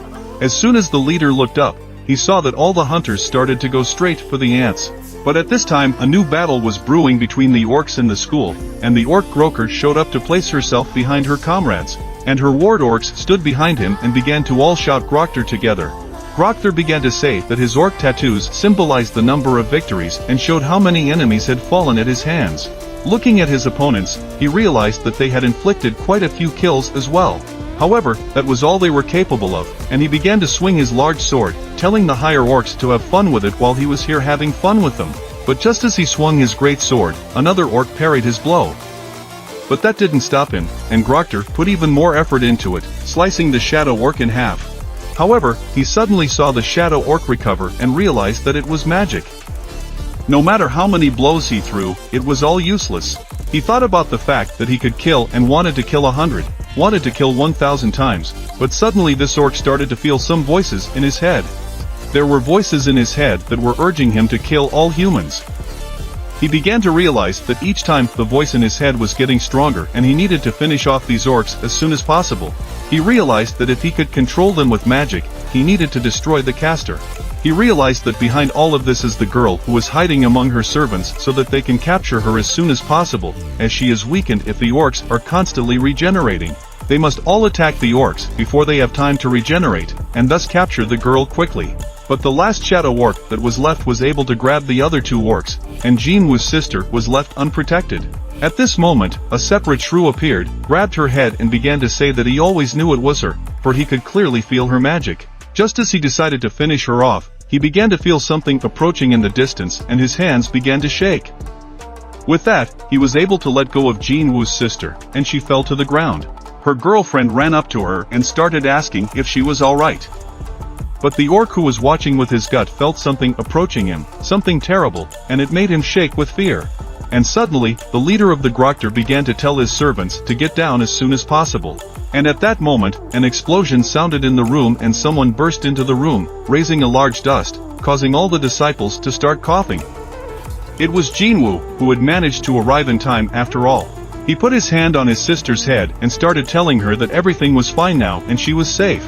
All the orcs started to back away and Grokter saw a large dragon in front of him and a strange hunter with a terrifying power coming from him. He started to tell him that he was Grokter of the Red Knives, but before he could finish, Jinwoo turned to him and pointed his index finger at him, telling him to shut up and wait. Then he hugged his sister and started to say that she was safe and apologized for being late. At that moment he turned to the other students and asked if they were okay, and he heard that they were fine, and Sonia, who was standing next to him, said she was fine. But suddenly she noticed a frightening aura coming from Jinwoo. But suddenly he noticed that her sister had a red mark on her face because that orc had grabbed her with his big hand and lifted her into the air. And at that moment, he got very angry and called his shadow commander, Igris, and ordered him to take care of his sister, and the soldiers who were also summoned had to get the children out of the school. Orcs who were standing nearby began to cower in fear, and suddenly they moved, and Jinwoo sensed it and started telling them that he had ordered them to stand still and wait their turn, while all the students were slowly leaving the school on the dragon that was standing below it. One of the orcs started to say that he was controlling those warriors and asked who he was and how he knew their language. But that orc only saw in front of him an enraged hunter who could barely contain his incredible strength from destroying them in 1 second, and he realized that he wasn't going to get an answer. They all started pouncing on him together, but Jinwoo stood still and waited for them to run closer and closer. As soon as one of the orcs swung at him, Jinwoo grabbed him by 2 fingers, and he started screaming at the top of his voice in incredible pain. Not even a few seconds later, that orc was already slumped on the ground and stomped his feet into the rocks that were flying from his large body. But Jinwoo didn't take long and finished him off with a single kick of his foot. At the same time, the remaining 2 orcs, despite the death of their comrade in arms, rushed to flee. However, Jinwoo used his ruler hand skill and the 2 orcs began to rise into the air. When he squeezed his hand, both orcs turned into a pile of meat. After that, the entire pack of orcs that were in the room started screaming furiously and running towards the hunter. But he didn't want to just stand there and wait, so he used his bare hands to pierce through their bodies, and in a few seconds they were all down. Only their leader remained, who stood in the corner and shook, for he did not understand how this was possible. As soon as he wanted to say something, Jinwoo's hand grabbed his head and pushed him against the wall. Jinwoo, while he was holding him near the wall, noticed that the corridor where the orcs came from had a lot of students lying on the ground and bleeding. He turned the other way and saw the same thing from another corridor, and started to ask, why are they killing people like that? Norm started to answer something, as if in his head he could hear people killing him. And Jinwoo started saying, what about me? Do you want to kill me too? But in response, the orc just started to beg and wanted him to spare him. But Jinwoo asked again while looking at him, and he heard a voice too. Tears began to flow in the orc's eyes, and the hunter realized that to them, he wasn't human at all. And at that moment, his blade began to appear in his other hand, and finally Jinwoo began to say that it didn't matter anymore and he would spare him. However, he shouldn't expect to enjoy this process. At this time, in that big gate where there were very many hunters from the Night Guild, one of the healers started pulling clothes in his direction and saying that he at least understands how much it costs. Big Ant still didn't listen to her and started devouring those monsters that were in that dungeon. She started to say that vampire soul crystals are very expensive, and just as she twitched, this ant accidentally hurt her. She raised her head and saw that ant start devouring that vampire anyway. And this was all noticed by the general ant, and he ran up to the healer, extended his big paw and started healing her wounds. In 1 second she didn't even have a scratch. She thanked him and realized it was healing magic, and she couldn't understand why his healing skills were better than hers. After all, he is an ordinary shadow monster and Ant is a general with his army of ants. At the beginning they went to some direction, and at the end of the corridor they came across a door that started to open. Behind the door was already the boss of this dungeon, who was eager to kill them. And once all the hunters saw the horrible boss and the horrible guards, they were surprised that the boss of this dungeon turned out to be an archlich. The archlich was known to be considered the most dangerous among all the bosses in the dungeon, and never before had any guild been able to destroy it. However, thanks to a high-level hunter, this incident did not turn into a disaster of great magnitude. Now they were faced with the task of facing the undead army that was approaching from behind. The leader began shouting for them to close the doors as soon as possible, for those that hadn't been eaten by the ants had come back to life and were ready to attack. The mage girl activated her sacred defense skill, but the leader realized that they were trapped, and now without Hunter Jean they would have a hard time. The healer girl started shouting to the leader that her sacred defense would only last 5 minutes, but no more. Suddenly the leader heard some shouting and started to turn that way. He saw the ant general who was approaching the boss. The boss of this dungeon was also speaking in human language and started to say that he couldn't believe his eyes. He was wondering why the king's troops were fighting against them, since the king himself had chosen them, but the undead army did not. The boss of this dungeon couldn't believe what he heard, for it was impossible, and he would report to the king about it. But the ant didn't want to wait long and jumped up to the boss at that very second, hitting him with all his might. From the blow the boss began to fly aside, and the ant ended the conversation with the words, "For someone who is about to die, you talk too much." After a hard blow, the Lord Earth Ant started to fly off to the side.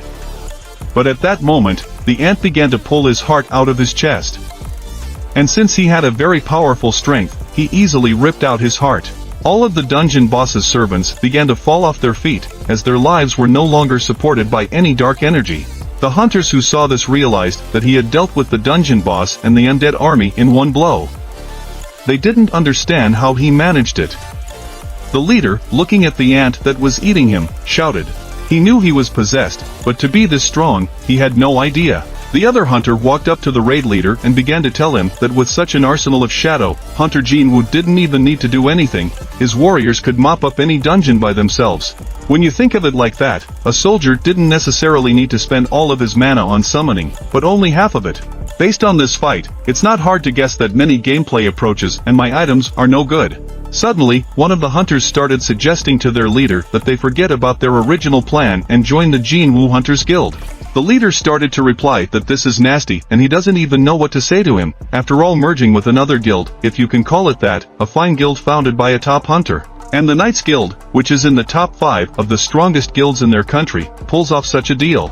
To this, the other hunter started to reply that he was just kidding and really didn't think they could pull it off. After all, judging from the hunter Jinwoo's reaction today, it looks like he doesn't really need them.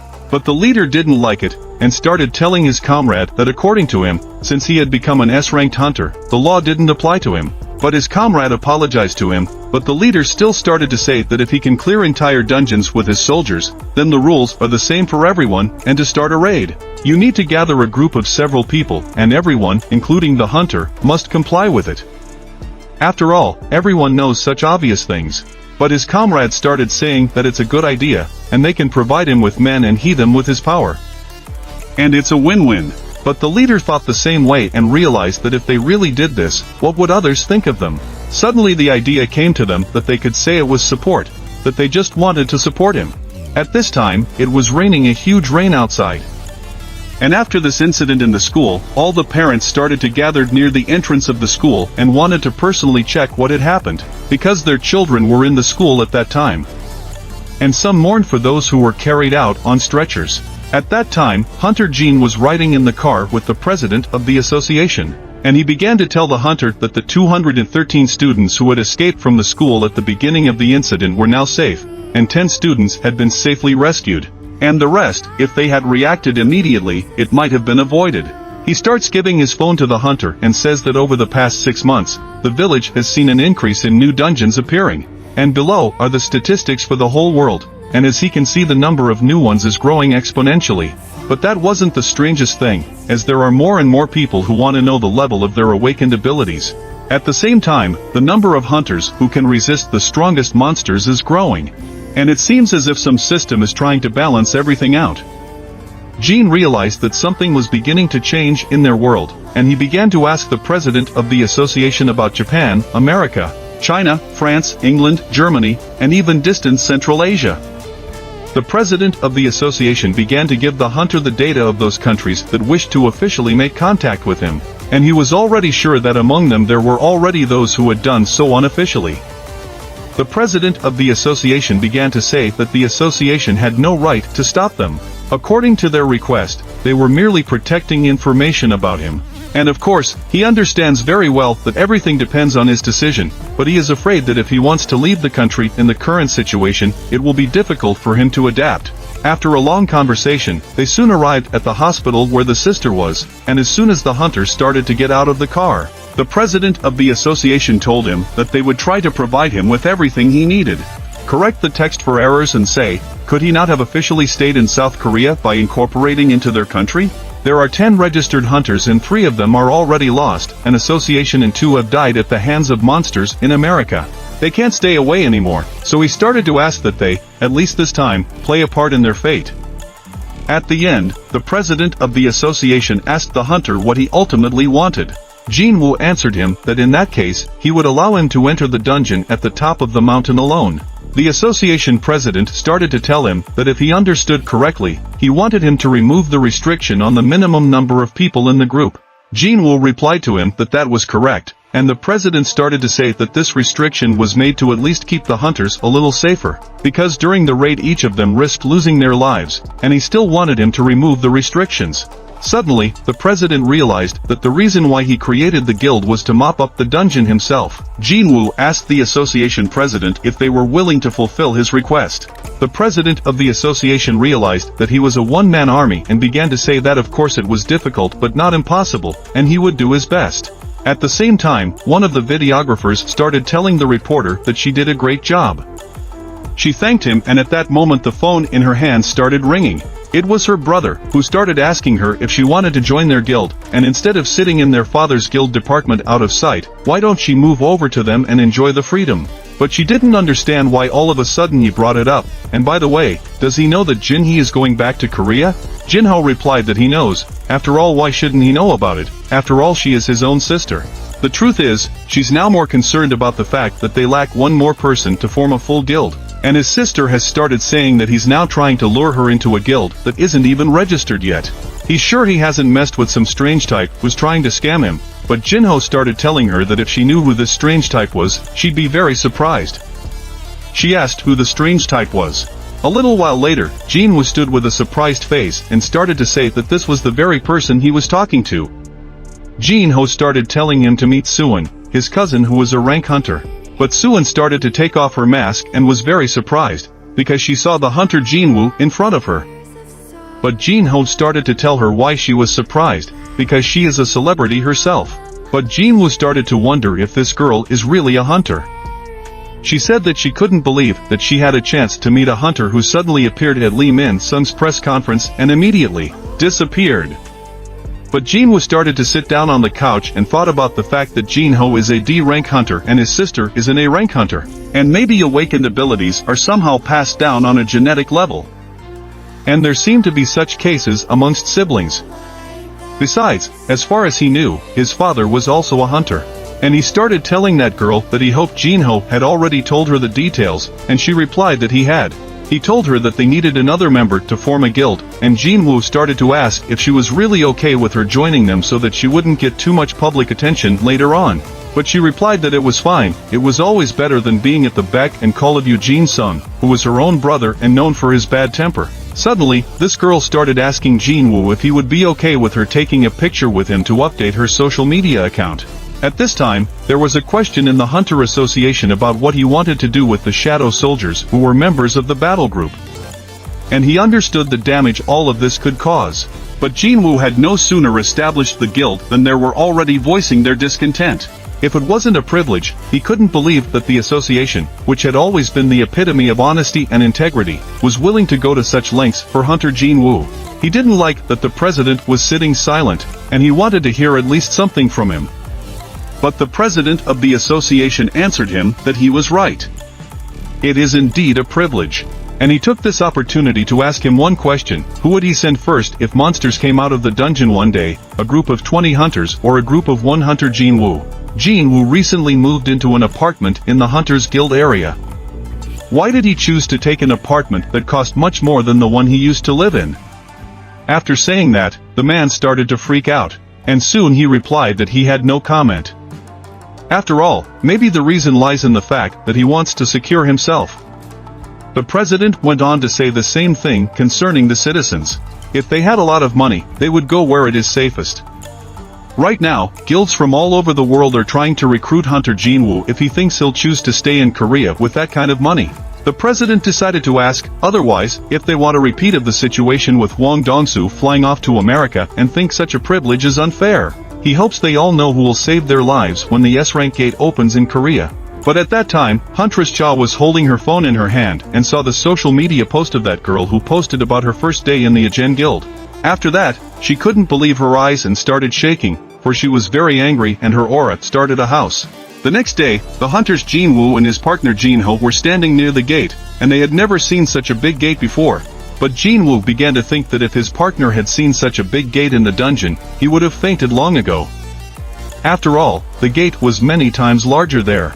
But at this place, there were a lot of reporters gathered near the gate, and they started pestering Hunter Jinwoo and shouting for him to pay some attention to them and share his impression of the Ajin Guild's first raid. And why did he name the guild that? And what was his relationship with founder Yu Suchin? But at that moment, the hunter was rescued by the Hunter Association guys, and Jinwoo started asking them, how come all these people are gathered here?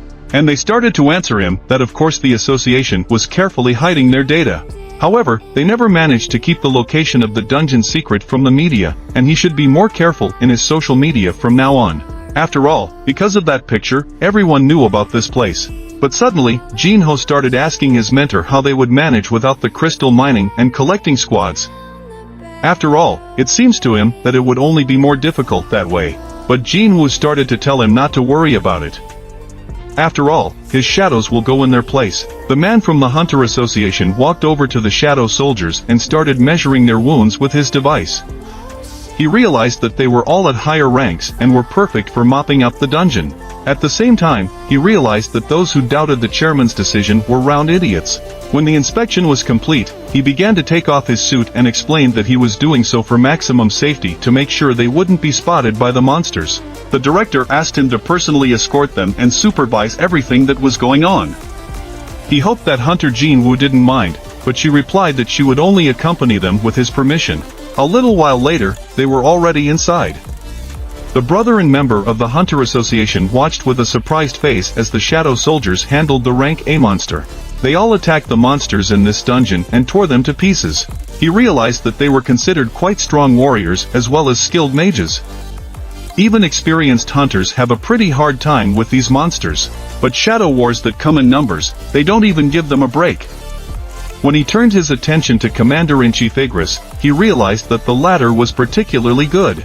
After all, he was using his cool new sword to launch an attack, and for a normal hunter, such a lightning-fast attack requires a very high level of magical ability. Each swing of the sword is accompanied by a powerful electrical charge that crushes everyone in its path. All the monsters that were within that radius began to die.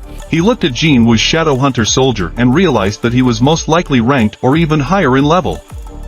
Perhaps even he alone could mop up this dungeon. But suddenly, she turned her gaze to Hunter Jinwoo, who noticed that one of the ants had started eating the monsters, and he kicked it with a kick. That ant flew off into the wall, and Jinwoo started telling him that those monsters were freakishly expensive, and they were just messing around and just eating them. And the next person he started yelling at was the other shadow soldiers to get a move on, because to me they wouldn't get themselves. The man with the Hunter Association realized that this man who could simultaneously mop up dungeons, collect corpses, and obtain mana crystals, yes, here clearly did not smell like a group consisting of a single hunter. And now it was clear to him why the chairman had asked him to go along with him. Suddenly, the boss of this dungeon was in front of them, and Jinwoo decided to cancel the summoning of all warriors except the mining warriors. The squad began to gather together into a shadow that consisted of Jinwoo. That man didn't understand why he did that. After all, he started to say that they could very well have gotten by. But Jinwoo started to summon his blade and said that if he relied on his shadow warriors too often, he was afraid that his skills would be severely dulled. Suddenly, he shifted and ran towards the boss of this dungeon. He was so fast that he was able to cut him into pieces in the blink of an eye. And at the same time, the notification system showed that the boss of this dungeon had been destroyed. He was able to raise his level to 101 and his specialization level was raised, as well as his shadow summoning skill level. Guardian of Shadows, the domain of a monarch. He was surprised that all the skills had increased and he couldn't believe it until the end. The rollback time of the shadow swap skill would now decrease from 3 to 2 o'clock, and the rollback time had decreased by 1 hour in just one level. If he continued to move at this pace, despite the distance, he would be able to reach his mother and sister at any time. The man from the Hunter Association stood behind Jinwoo's back and thought about the fact that because of his strong scales, the boss of this dungeon could use it as both a shield and a harvest at the same time.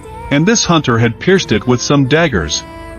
What surprised him was that he saw Jinwoo start to use his skill and turn this dungeon boss into his shadow soldier. And eventually, the shadow extraction was successful. The initial level of the shadow was 13. Jinwoo looked at it, the same class as his shadow mage Fong, and they were even physically similar, however it had shrunk a lot, and usually their size didn't change. Though despite that, there was quite strong magic coming from him, and it is somewhat similar to my fangs. Perhaps he can increase in size as well. That's his true appearance, and in any case, it added a few strong guys to his arsenal. Now he had to choose a name for his soldier, and Jinwoo thought about it. He decided that his name would be Jim. When the system showed that the name had been chosen as Jinho, watching from the sidelines, he thought about the fact that his mentor was making such strong monsters of his shadows. His mentor just doesn't imitate, but suddenly the dungeon started to collapse and they all realized that they had to leave, because the gate would close after the boss was destroyed. However, Jinwoo turned his head the other way and realized that he had to get this guy somewhere. Soon, as they started to leave the dungeon, all the reporters who were watching saw a huge orc in front of them carrying a huge monster on his shoulder. The reporters thought it was the monsters coming out of the dungeon and started yelling for everyone to run away. But suddenly, they realized that it was Hunter Jinwoo's shadow, and couldn't believe that he had already cleared such a strong dungeon. Everyone amicably started taking pictures with their cameras of this big orc, who didn't realize it first, and then started smiling and scratching his big head. As the hunters started to leave the dungeon, Jinho started telling his mentor to smile. There were a lot more reporters went, and apparently they were very attracted to them. Although Jinwoo didn't want that, the man from the Hunter Association was out of breath from what he saw inside the dungeon, and he roughly had no face on him.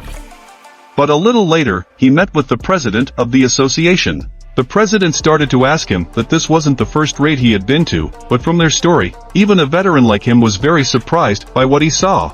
But the man started to say that it was not a raid, but a real massacre. The president of the association said that everything was clear to him now and he could go and rest a little. The man got up, bowed and said that with his permission he would go.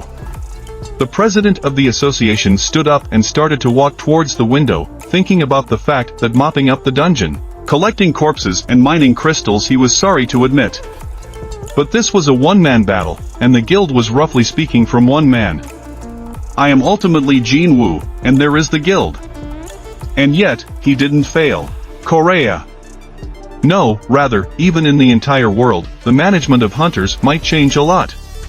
But at this time in Japan, in Tokyo, a huge red gate began to appear that covered the entire sky. The people watching all this couldn't understand what it was. They were all in shock, and on the road, the only sound was a low roar calm. Soon, in one of the mansions where naked blades inspired fear in the universe, a meeting of the heads of the major Japanese guilds was secretly convened. There was an important matter at hand. Suddenly, the guys standing near the balcony saw people approaching. It turned out to be the co-owners of the Naked Blades Guild, the servants of the Moto Ranger and other S-rank hunters. But suddenly, another guy interrupted one of them, calling him an idiot, for it wasn't the co-owner, but the leader. In the course of events, they lost 7 S-rank hunters, including Gotoruji, who was the prize dog of the head of the association, Masa Masamoto. It was good that they monopolized all the hunters, but now the Naked Blades Guild was facing the end. If things worked out well, they could become the best guild in Japan. However, the hunters heard their words and turned around, expressions of terror on their faces. Without their lord, they had completely lost their fear and now had to quickly adapt. The hunter girl started to tell her comrade that there are rumors that the Amway Guild is trying to absorb the Solasan Guild, and both guilds have 4 orange hunters like them. To this, the other guy replied that she really believes that by joining together, they will become the strongest in Japan. After all, it's ridiculous, even if all the guilds unite, it's not enough.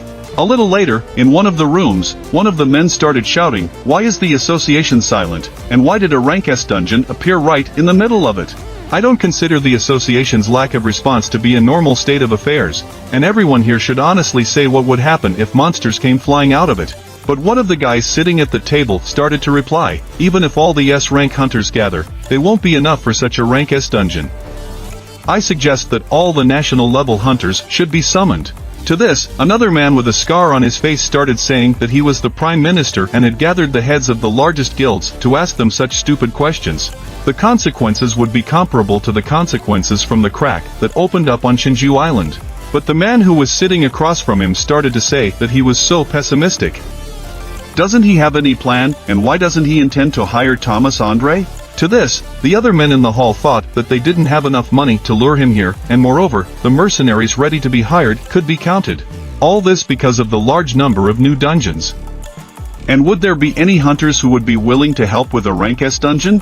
Suddenly, one of the men began to say that there was one who would help, though not for free. It's Yuri Orlov's tank, and they are thinking of hiring him, but a few hundred kilometers away from there, Jin-woo was driving his car and thought about the fact that he was now level 101. At level 101, he had gotten the key to the Kartinan temple, and at level 101, he had increased his exceptional skills. He wondered what would happen at level 102. A little later, when he arrived at his destination, he got out of his car and remembered that his deputy had successfully finished everything by himself. After all, it was good that the deputy had so much enthusiasm. But there is still need to recruit participants. And suddenly he turned his head and noticed Hunter Cha, who was passing by, and started to abruptly turn around and walk in the other direction.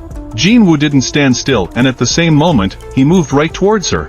In a fit of confusion, he started to ask her why she was running away and why she was even walking towards their office. But she, with a strange face, started waving her hands and talking about the car in the parking lot. That's when Jin-woo realized that he couldn't get the car because of the shadow exchange.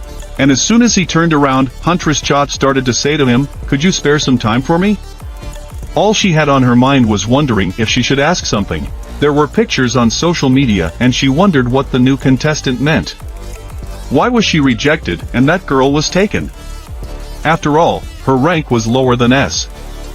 And she couldn't believe it. Are these two really dating? But suddenly, she began to speak. "I'm now for Hunter Mingbingu to give him a message. And this message is about his selves." But Jin-woo started telling her to wait. After all, they could talk about it in the office.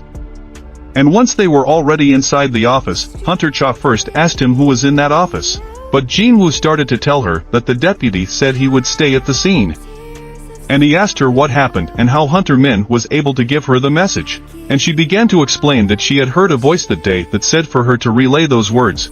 Cautious, for the one who had plucked him from the endless darkness was no longer him. Even though he had kept the Raza, he felt like a blind servant created for his sake, and it gave him indescribable joy and frightened him at the same time. But she had asked him then what it meant, and the guy had said that this force was very dangerous and powerful, and he should know that too, and she should remember it. The real Dream Hunter Army, and he is the real army. After saying these words, Jin-woo went to the dungeon, and he sat in one and thought about these words. Whether it was true or false, he still decided that he owed it to himself to learn about the essence of his power. After all, it was much more important to buy into the hundreds. But suddenly, his deputy Jin-ho, who was sitting beside him and was also eating himself, started saying that it reminded him of going down to the dungeon from the rank. But Jin-woo didn't like what he was saying with his mouth full. He started to ask his mentor that if his shadows can move around outside of his will, then he can entrust them with his chores when he can't accomplish them himself. For example, when he is eating or very busy. But Jin-woo answered him that it can't be like that, because the more distance between him and his shadow, the less experience he will get, and he doesn't know what they are doing behind his back. Jin-ho starts asking him how his sister is doing in his opinion. This situation is really hard right now. Jin-woo answered him that he thought she should rest for a while, since she has very experienced shadow soldiers around her right now, and her safety can't be worried for now. Suddenly, he decided to remember to see what they were doing. He concentrated, and with the help of a second-level sense transmission effect, he simply focused on his shadow to get a view of the area. And he began to see that his sister was now lying on the couch in front of the TV, which had some movie on. Behind her was Ant, who was switching channels to find something he liked. Jin-woo realized that his sister was asleep, but what takes a puppy, given the manner of speech of this country, he likes. He also likes this kind of series. Another time he saw his mom was in the supermarket and suddenly noticed that drops of water were dripping into the bathtub. In the bathtub sat Hunter Cha. As soon as he realized he looked in the wrong place, his deputy started to ask what was going on with him. Maybe he had dozed off. But Jin-woo replied that he wasn't, but thought about giving her a treat as an apology. Jin-ho started telling him about the S-rank gate that appeared in Japan, and rumors say that it's only 3 days away from being destroyed. Hunters are already gathering from everywhere, and they haven't contacted him. But Jin-woo thought about the fact that it had been so long since they had appeared, and he started to say that they had contacted him. However, he had some urgent matters to attend to, so he was pondering their proposal for now. He thought about the fact that he had an item, the key to the Karthanon temple, and he wondered what kind of invitation it was from the system and what answers lurked there. And so, Jin-woo began to rise up. After all, just talking was enough, and there was only 1 day left. and soon he would know the truth. He started to say that if he had already eaten, it was time to work. Jin-ho jumped up from his seat and started to follow him. But at this time, in one of the buildings, a man whose name was Yuri Orlov began to say that as everyone knew, the best tank among the hunters was him, and he read everything they had sent him. The evacuation of people is a wise decision. And about the chronic lack of manpower, it's true that only 6S rank hunters can be mobilized in Japan. And the man who was sitting in front of him started to reply, "That's right." After all, in order to deal with the dungeons that keep appearing in Japan, every guild must have at least one high-level hunter. And their guild had also sent 3 high-level hunters with the exception of one. But Yuri Orlov thought that this was terrible. After all, how do they want to protect the country? So he put his drink on the table and started telling them that he was willing for $3.6 billion a year, that's 10 million a day, he would block the gate for as long as they needed. And of course, if they would hire him. For 10 million a day, Yuri Orlov can. For that money, he can save an entire country. Compared to Thomas, his services cost less. The hunters who were standing behind couldn't understand what he was saying because they didn't know his language. They guessed that he was saying something unpleasant. Yuri Orlov further announced that they would pay 10 million a day and thus save their country. Otherwise, they risked losing money and being subjected to arbitrary fate. In the current situation, they cannot afford to choose. Even if they begged and fell at his feet, Yuri Orlov would not give the slightest hint of regret. The hunter sitting across from him replied that he was very confident, to which Yuri confirmed that it was natural. After all, it was much better than hiring 100 of the same losers. They don't want to be insulted. Now was the best time to make the right choice, but the 2 hunters behind them tensed up as they thought that Yuri had laughed at them. It was clear without words. But a friend near them began to do something strange, and Yuri Orlov raised his hand, telling them not to even move without his permission. After all, they wouldn't step yet, though they might try if they had the guts. But the 2 couldn't understand how he had immobilized them. After all, they couldn't even move a finger. Yuri Orlov started to say that he would defend their dungeon and as a bonus, he would kill all the monsters if they agreed to that option. It was the most suitable option, but the hunters sitting across from him started to say that they had thoroughly analyzed his abilities. However, he wasn't sure if the government would allocate such a budget, and in that second, he wondered. Could he be trusted in such a situation? Suddenly he replied that he understood and he needed to make one call to make a final decision. During this, Jin-woo started to pack and told his mom that he was just leaving, but she looked at him and started to ask if he was okay. But Jin-woo sighed and started to tell her that everything is fine. He just has to meet someone and started to leave the apartment. He said goodbye to his mother, but he had very little time left before the gate would open. As soon as his stopwatch went down to 0, the key he held in his hand began to show the location of the gate where he would be able to use the key to open the doors. At this time, the hunters were standing near the gate that had recently opened.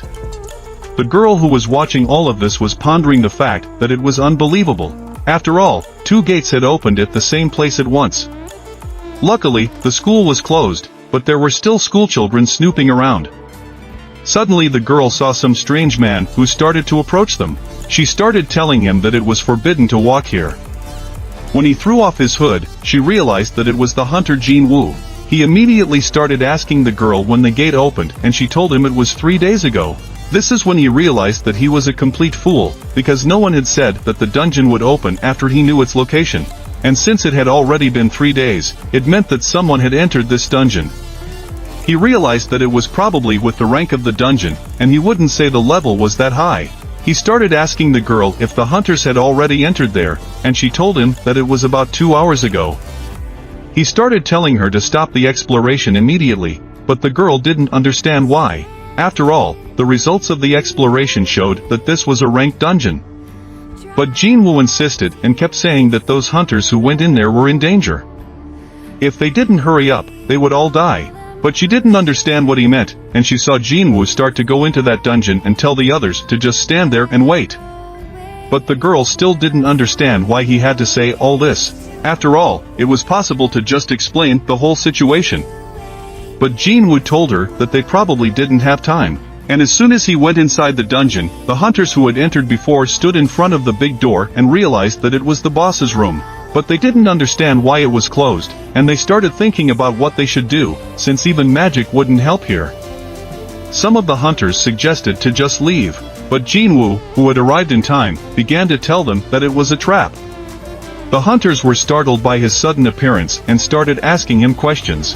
Jinwoo explained that he was one of the highest hunters in the dungeon and had a rank S. They realized that he was an experienced and dangerous hunter. Jinwoo warned them that it was dangerous here and they should go back and he would deal with it himself. When he went to the door and tried to open it, he realized that they were locked and probably enchanted. Suddenly, a notice appeared in front of him that the doors of the temple courtyard were locked and needed a key to open. Jinwoo took out his key, but realized that something had gone wrong this time. The hunters behind him couldn't figure out how he did it since the doors were locked. I, not being a hunter, apologized to Jinwoo and said that this place was already reserved for the raid, so he couldn't kick them out, even being rank S. Jinwoo agreed with them and said he wouldn't stop them. If they wanted to go in, they could continue. The hunters rejoiced that they were right, and suddenly Jinwoo saw a notification from the system that a keyless person had entered the temple. It said that force would be used to destroy the uninvited guest. And as soon as the hunter walked a few steps, the guard who was guarding the entrance forcefully tried to hit him with his big hammer. However, his wife came in time and grabbed the hunter by his armor, throwing him back. They saw before them a horrible monster standing outside the door. Jinwoo began to tell him that if they still wanted to enter, he would not restrain them, but they should listen to him carefully. They should leave this place as soon as possible, and after that, they should contact the association to report that a dual dungeon had opened. After saying these words, Jinwoo entered the large hall and the notification system showed that the key holder had entered, and the doors slammed shut at the same moment. He stood and watched as the torches began to light up and all the tests from last time stood in the same places. Nearby was a large statue that held the rules of this dungeon. He realized that this was where it all started, and he had come here again, but now it was different. He realized it clearly now, and the attestations were no longer monsters. The other creatures are just puppets, and the only one in this room possesses them. Jinwoo began to look at the largest statue that was in this room and began to say that it was none other than him. He started to address it, saying that he would keep his mouth shut like that, and why wouldn't it answer? But suddenly this large statue began to smile terribly, and the verbal smile hiding under the hood began to tell him that he had finally arrived. After all, they were already waiting. At this time, Yuri Orlov arrived at one of the airports in Japan, and all the reporters were fixated only on him. On this day, the reporters started telling him to look in their direction and started asking him questions about how he planned to block the gate. He answered them that he would make a magic circle around the gate as always. And then when he activates the magic, they'll lock down and no one will be able to get out of there since it's a rank S gate. Most are skeptical of this so far, and can he make a couple comments? He started to answer that no problem. Granted, his magic alone wouldn't be enough to maintain a barrier of that power. However, he can absorb the magical energy of the objects around him, and to block the gate, he would need mana crystals to be placed all over Tokyo. He will simply activate the spell, after which the barrier will begin to absorb mana and become as fast as a wall. By doing so, he will save everyone, and they should remember that. And this live broadcast was being watched from his office by the president of the association? Or was he? But he was afraid to imagine what would happen if he couldn't contain the S-rank gate. Suddenly, the association president turned to his ward and started asking him how Hunter Jinwoo was doing.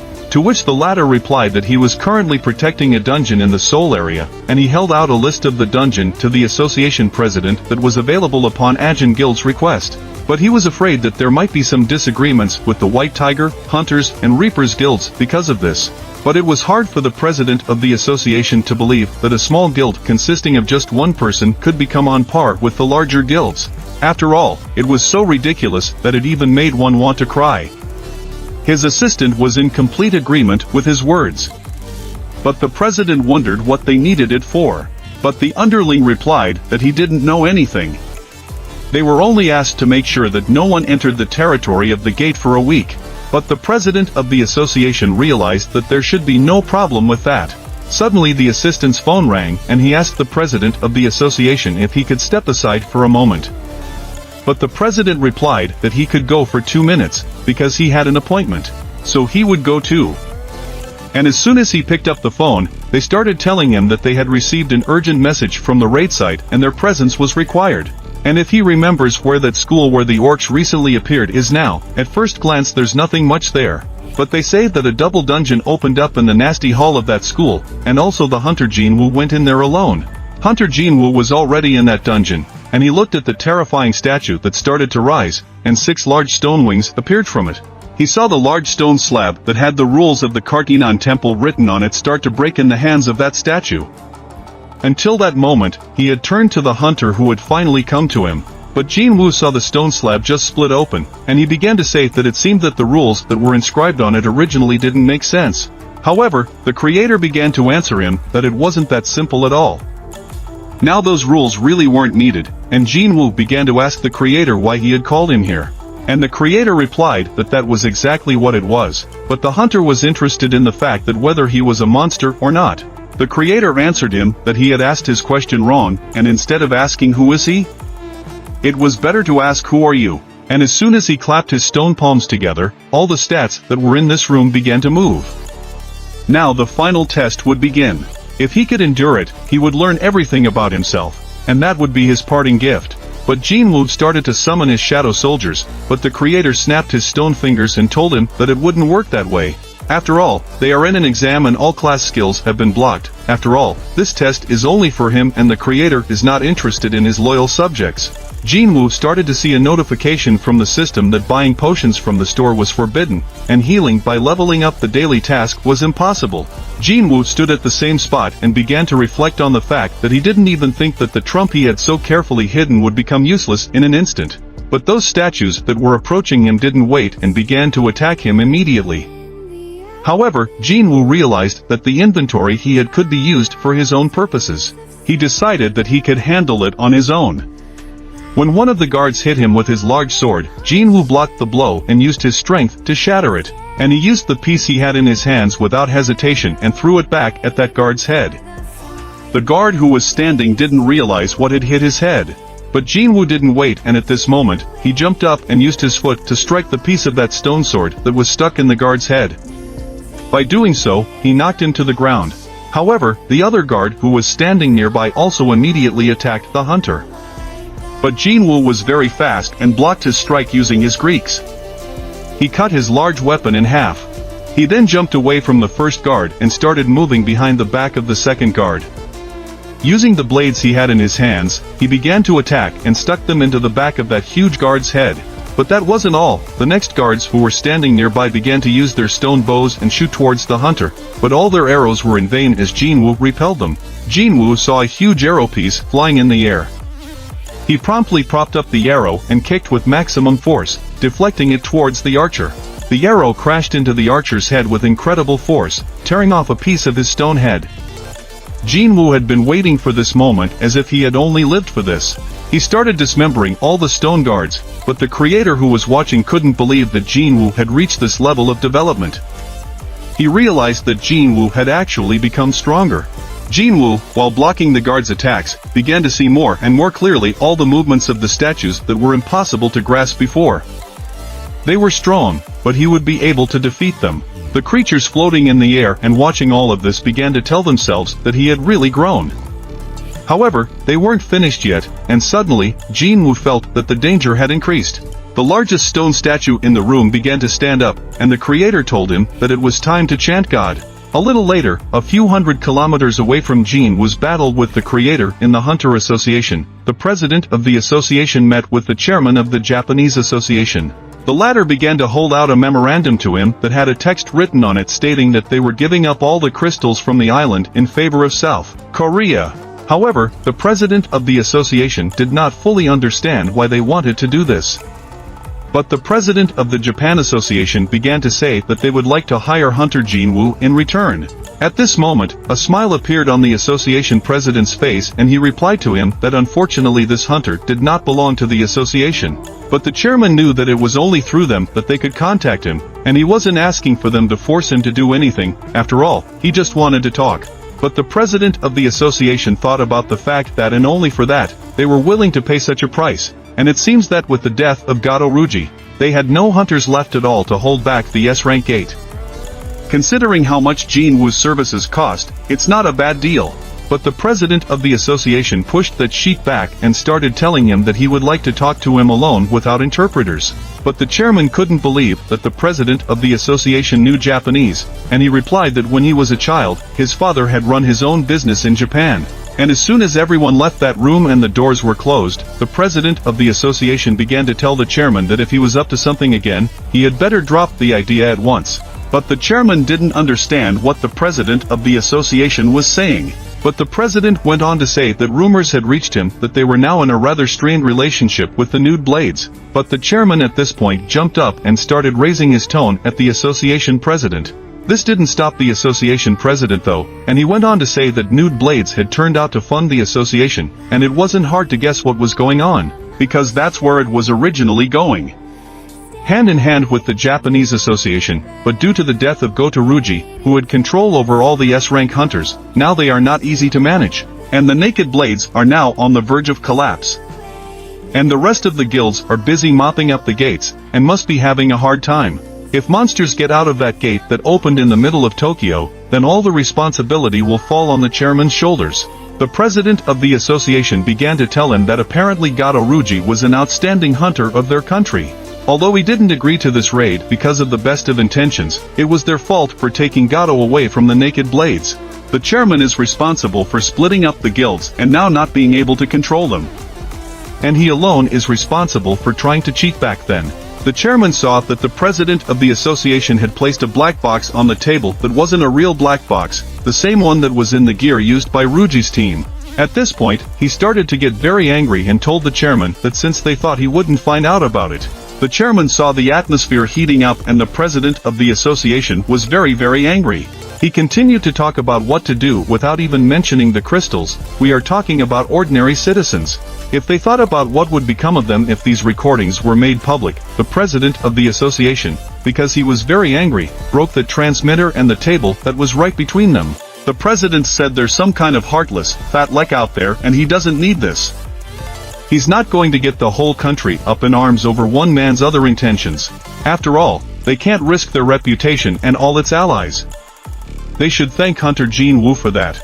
He fought against the huge guards, and as soon as he destroyed a few statues, others would immediately appear in their place. He realized that there was no end to them. Then he noticed a huge statue behind him that was larger than all the previous ones.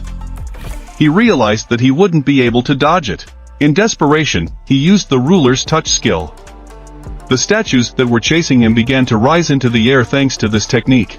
But before the huge statue could shoot out its eyes, those statues that were in the air melted from the force of this powerful attack.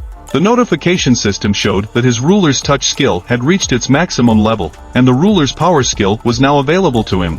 Well, the attack and the big statue kept getting stronger and stronger, and those stats simply melted and their powerful attack flew near the hunter Jinwoo, who managed to dodge. He realized that it was very dangerous. And if he was hit by such an attack, no skills will help him here, and he realized that first he had to deal with the big guy who shoots. Jinwoo started to use the sprint skill and jumped into the air to get to that big statue, but it didn't stand still and started to lift its big foot to slam Jinwoo, and as soon as there was a loud sound of that big foot slamming into the ground, the statue started to smile because it realized that it had. She realized that she had finally killed the hunter, but suddenly she started to notice that her feet were moving with a bright light in the other direction.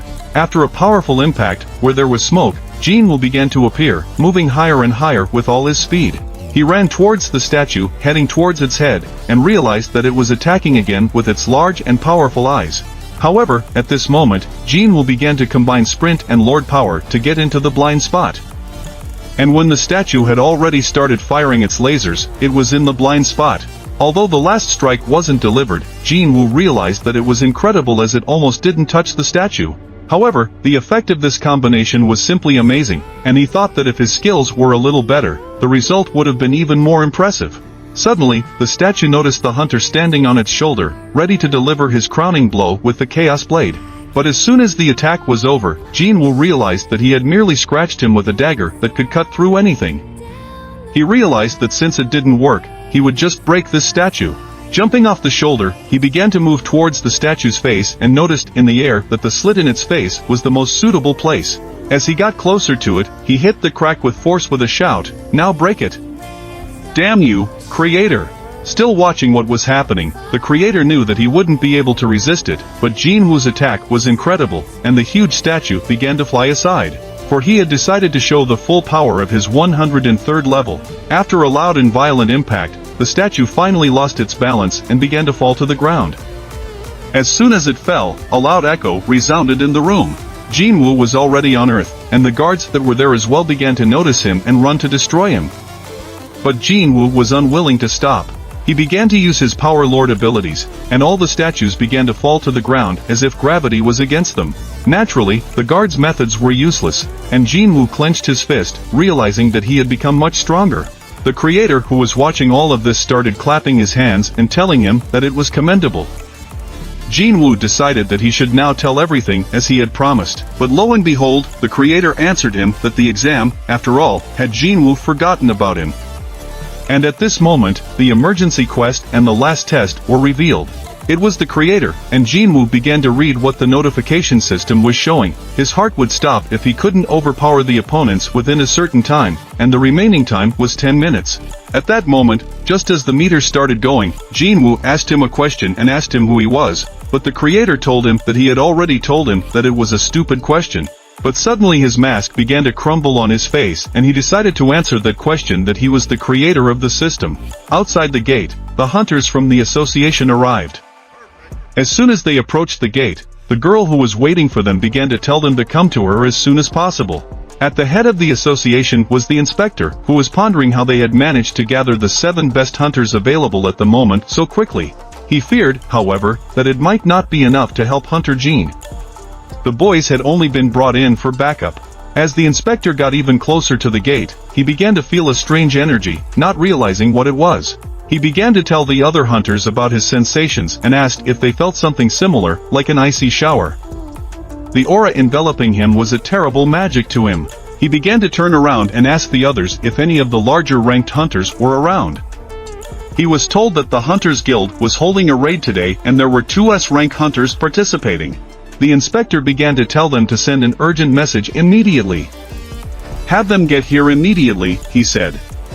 The inspector was agitated and didn't understand what Hunter Jinwoo was doing here. But at this time, Jinwoo was about to slay the strongest monster he had ever encountered.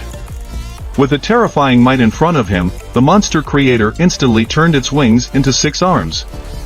Jinwoo watched him.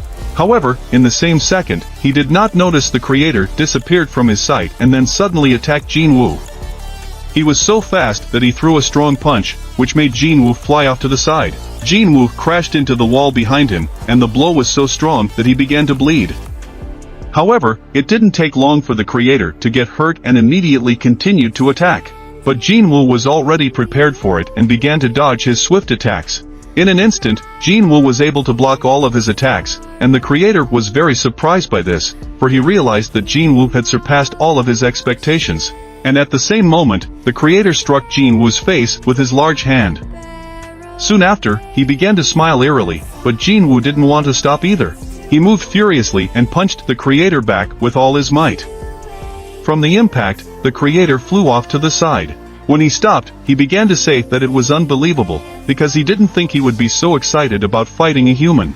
Yeah, what's there? The very fact that someone like that wouldn't be his opponent, he still can't get his head around it. The creator was very curious, but Jinwoo was already across from him and thought about the fact that this type had called him here as soon as he reached level 101. Apparently, he had intended to take him down from the start, but decided that he would survive and started telling the creator that he had 100 questions. Like why he created this system and why he chose him to be the player, and what was going on with his world. But the creator started to run towards the hunter and said that if he wanted to get answers to the questions so much, and if he was afraid that by killing him he wouldn't be able to get to the truth. Jinwoo realized that he couldn't defeat him at such a short distance, and he began to run to the side. At this moment, the Lord but Creator realized that he was going to attack him from afar. And as soon as the explosion sounded, Jinwoo realized that he could use the same skills as him. Then there was no point in this plan, but the Creator started to say that it didn't matter whether he would kill him or not, because his answer was already predetermined from the moment he created the entire system. But Jinwoo started to ask him questions. What was it? He had created this system, and how was he able to give him such power?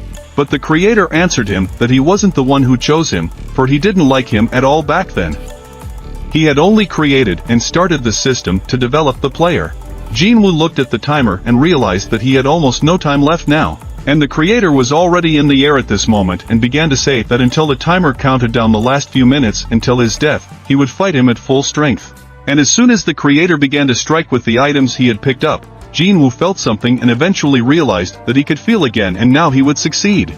After all, the sword, spear, blade, axe, and hammer, he can feel them. He feels their every move, and the creator couldn't believe that he dodged despite the fact that he was hitting with all his might. Yes, it also accelerated to such a speed that he didn't notice it at all. And as soon as Jinwoo cut off his stone hand, the creator realized that even though it was a fake body, he could still feel the pain. And of course, he eventually realized that this was the reason why he was chosen, and the creator started frantically screaming that he was only human, and that was utter insolence. And at this point it was already 3 minutes and 45 seconds on the timer, at which point all the statues that were on the ground started to rise. But Jinwoo didn't stopping, because he wanted to make it before the timer ran out and he could defeat him. Right now, there was one big statue and a bunch of small ones in front of him, and at the head of them was the creator, Jinwoo. He jumped into the air and activated his Lord Power skill. At that moment, he struck the ground with force, causing all the guards to scatter in different directions. Jinwoo ran towards the creator and came close, starting to attack him. Little by little, he cut off the creator's stone arms. But suddenly, something hit his shoulder hard. And as soon as he turned around, he saw a large guardian with a great stone shield in front of him, and he realized that it was once again the creep that had once attacked him. But the timer was still running, and Jinwoo didn't want to stop. He jumped up and struck it in the head with all his strength, causing the stone guardian's head to split apart. There were about 2 minutes left to finish, but Jinwoo didn't give up and continued to cut off the stone creator's arms. Eventually, he was able to pin him to the ground, and the creator told him that he had lost. The creator started to say that all the answers he wanted to know were stored inside him. But Jinwoo didn't understand what he meant. However, the creator continued to say that now the choice was only his, and a notification appeared in front of him that the data collection process had been completed. He needed to accept or reject the information he wanted. Jinwoo thought about the fact that all the information he so desired was right in front of him right now, and he replied that he was accepting. And at that moment, a bright light appeared and all the data was successfully transferred. And Jinwoo found himself in some strange place. He was floating in the sky like a spirit and watched as many different monsters walked in one direction. He couldn't believe his eyes, because there were so many demons and monsters below him, and they all started to raise their heads and look up. Jinwoo thought that they were all looking at him. But as soon as he himself looked up, he saw a huge gate in front of him that started to open in different places. It was crowded with monsters, and suddenly he realized that this was Earth. Ice elves, high orcs and goblins, if they all made it out of the dungeons, humanity would be finished. However, their enemy was far above the humans, and things were finally coming to a head. Now he knew exactly what awaited them. And it was a bloody war, and to defeat the enemy in the form of silver warriors and monsters, decided to unite among themselves. Thus began a bloody battle, accompanied by the incessant clanging of metal against metal, and the spells that once flew out of their mouths were replaced by furious screams. Moreover, the ground was turning scarlet in color, and without a doubt the silver warriors were strong. But when it already seemed like all the monsters were about to disappear, the heaven's messengers who had previously headed towards their enemy suddenly began to retreat. Jinwoo noticed someone in black robes begin to speak for all the dead to rise, and he realized that it was the Monarch Lord. Mistakes that came out of nowhere summoned shadows. Jinwoo realized that that warrior in black armor was a Shadow Lord. He was sitting on his mighty horse, and he had an immortal army. Now the monsters had no fear of death, and surrounded by darkness, they were building up their power. While the blood in their veins only grew thicker and blacker, there was no end or end to them. Compared to this countless army, his army seemed insignificant, thought Jinwoo. And the monsters that had just fallen were once again coming back to life to fight the silver warriors with renewed vigor. An incredible battle between light and darkness unfolded, such that the earth itself trembled under the power of these two elements. Gradually, the fading flames of war flared up with renewed vigor, and there was only one creature who could change the outcome of the battle. Jinwoo, who was watching all of this from on high, saw the true strength of the Lord. After all, the shadow soldiers were unrelenting in destroying the silver warriors, gradually turning them into his companions. Wherever the Lord stepped foot, a veritable storm would pass, and the victory of the monsters meant the victory of the Lord. That was until they appeared. But at the same time, the hunter from the association who had entered the double dungeon to help Hunter Jinwoo was standing in front of the door. The inspector from the association asked one of the hunters if he could open those doors. But that hunter looked at them and felt a powerful magic. He began to ask the inspector that indeed Jinwoo was behind those gates. But the inspector answered him that it was confirmed information. Huntress Cha watched and realized that that magic did not belong to Jinwoo. She wondered who possessed it. After all, she never thought that she would ever see it. But no matter what, she wants to help Hunter Jinwoo. After all, that time he said he couldn't clear that double dungeon, and the inspector was wondering why he came here again, and he was sure it was for a reason. But once the door started to open, none of the hunters saw what the hell was going on inside. The inspector saw those statues and the deity and realized that they really existed. But suddenly at that moment the creator began to address them and ask how they were here, for he did not remember calling people. And it was an unexpected encounter for him. The hunters who saw this monster could not believe that it could talk and knew their language, but the creator began to tell the hunters to be quiet, or if they made so much noise, they would wake up the king. Suddenly, the hunters saw Jin was standing in one place and somehow strangely lit up. They couldn't understand what was happening to him, but at the same moment, the 4 hunters died at the hands of the creator. And as soon as the creator had dealt with them, he began to say that he would not take weaklings. He wanted only the strong, though even those would not be enough as a sacrifice for the king. Jinwoo was currently in a trance as he watched the Dark King fight against the monsters that came out of the Red Gate. Their numbers were countless and stretched for several hundred kilometers. After these monsters, terrifying creatures began to come out, one of which was very large and had white coloring. All of the monster troops looked into the eyes of the Dark King who was standing with his army, and they were already ready to fight. At the same time, while Jinwoo was watching this inside the room where he was in a trance, the hunters who went in there were fighting with the large statues. Some of the hunters were severely injured and needed treatment. One of the hunters started shouting to his comrades to strengthen their defenses as much as possible, as the enemies were already advancing. The creator standing in front of them began to address them and ask who would be able to come forward after the battle with his puppets. He would grant the rarest opportunity to witness the birth of a king if anyone survived such an ordeal. One of the hunters began shouting for the others to retreat, as the largest guardian was ready to fire his lasers. He fired his lasers at the hunters. There was a huge explosion, and the laser began to vaporize everything in the room. But the hunters started to bounce back, thus attacking back. One of the hunters began to use his magic and shot back at that large guardian. While one of the hunters was distracting the god, he ordered the other hunters to deal with the smaller guards who began to surround them. At that moment, an inspector from the Hunter Association flew towards one of the guards and, after gaining strength, struck him on his large helmet in one powerful blow. He thought he was going to kill the guard, but suddenly realized that he hadn't even injured him, as the guard was stronger than he thought. The hunters realized that these guards were unusual defenses, and everyone should be on guard. After all, not even magic works on them, and they are likely susceptible to it. The huntress provocation also had no effect on them. They didn't even move even a millimeter after the numerous attacks made by the hunters. One of the hunters began to wonder if there was any way to defeat these creatures. Suddenly, he noticed Jean was standing off to the side and decided that he should wake him up since he might be in a trance right now. The hunter launched one of the fireballs at him, and it didn't matter to him whether it hit him or not. The most important thing was to wake him up, for it was the last chance they had at the moment to survive. However, as the orb came closer and closer to the hunter Jinwoo, the hunter noticed that his orb was about to be repelled by the creator, who rushed over with incredible speed. And as soon as he reflected the orb, he began to fly with words towards the hunter, shouting at him how dare he disturb the king's sleep. But suddenly the hunter was saved by his companions, who the 3 of them began to attack back at the creator. And at that moment, one of the hunters started shouting Hunter Cha for her to wake up Hunter Jinwoo as soon as possible while they distract the creator. She realized this and started running to the side to get as close to the sleeping Jinwoo as quickly as possible. And just as she almost reached her goal, we are shown that Jinwoo is now in another world and watching numerous monsters fight against the shadow monsters and the King of Darkness. It was an incredible sight for him, as so many had already fallen, but he continued to replenish his army, and if it were him, he would have exhausted all of his mana long ago, but there was no end to this power, and the different sides of the barricade were now fighting against one common enemy, the Shadow Soldiers. After all, if this battle was only between monsters and silver warriors, then the latter would certainly not have to fight the Shadow Army. As it was, the Shadow Warriors were fighting against the monsters, which meant that there was an internal conflict. And once the battle was over, the last of the monsters who was in charge of them was left, and the King of Darkness was approaching him saying that they were finally able to end this war.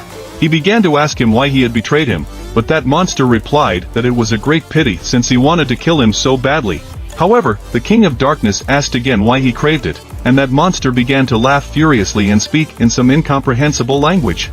But the King of Darkness, without thinking for a long time, took him by the neck and began to lift him into the air. And the King of Darkness of Europe finished him off, but suddenly he saw that look in Jinwoo, who was now in the place of the King of Darkness, started to take the helmet off that monster and realized that it was the Demon King Baron. She was wondering what he was doing here.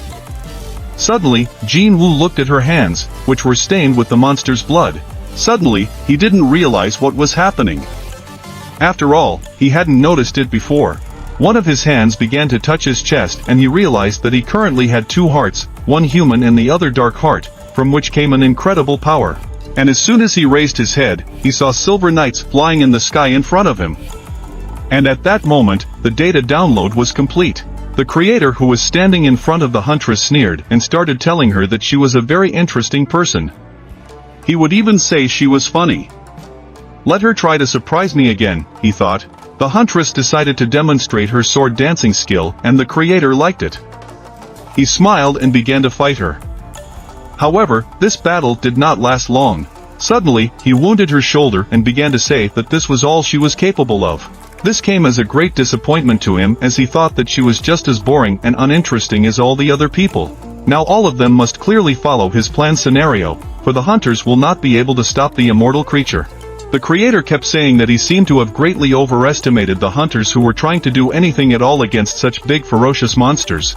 But one of the hunters started telling the others that they needed to wake up Hunter Jinwoo as soon as possible, as they had no other choice right now. Hunter Cha started running with all her might towards the hunter before the creator noticed him, but it was too late and the creator wanted to destroy her at that very moment. But she reacted in time and rushed to the side. The creator didn't have time to grab him, smiling as she dodged him quickly, and he realized that she was satisfied. Such a good thing. And suddenly he noticed that there was a shadow in the huntress, and according to the rules no one could enter or leave here.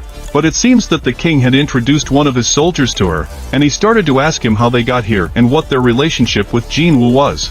But she answered him that they are friends and she along with the others came here to save him. The creator realized that they had come here of their own free will, and decided to give them another chance. For today, in these chambers, the greatest event would take place, the birth of a king, and he will let them witness this rare moment with their own eyes. As for the rest of us, we don't need them and he'll just kill them. But suddenly, the creator heard Jinwoo's voice asking him who had decided that.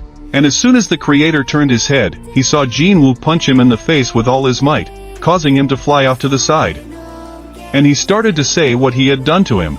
And once the other hunters saw that Jinwoo had finally woken up, they began to look on with surprised faces as he beat up the creator. And at that same moment, they sighed, for now the moment would come when they would be saved. Jinwoo stood in line beside the beaten and fallen creator, and he didn't understand why he wasn't the king. He also didn't understand why it was him and not the king standing in front of him right now. Despite having a black heart in his chest, he was able to preserve himself. However, Jinwoo thought about his words about the black heart and realized that it meant a huge flow of mana coming from him. This was the title of a demon hunter. Now that he has recovered the lost memories of killing the Demon King Baron, he is recognized as the master of great power. The Black Heart effect gives him an additional 100,000 mana. Jinwoo noticed the creator's reaction and could say with certainty that firstly, the Black Heart was clearly not part of his plan, and secondly, it was at least meant to destroy him. Those memories he had seen were only a small part of what he was about to learn. Jinwoo began to ask the creator questions about why he was against his candidacy as a player. He wanted the creator to explain what a player was and what he wanted to do with him. However, the creator started to get even angrier and jumped up yelling about the Shadow Lord. I wonder if he thought the other monarchies would forgive him for this?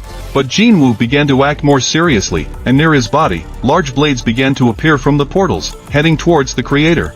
Jinwoo told him to answer the question, but the creator started talking and smiling in response, that he had exceeded his expectations, and he seemed to understand why he had been chosen as a player.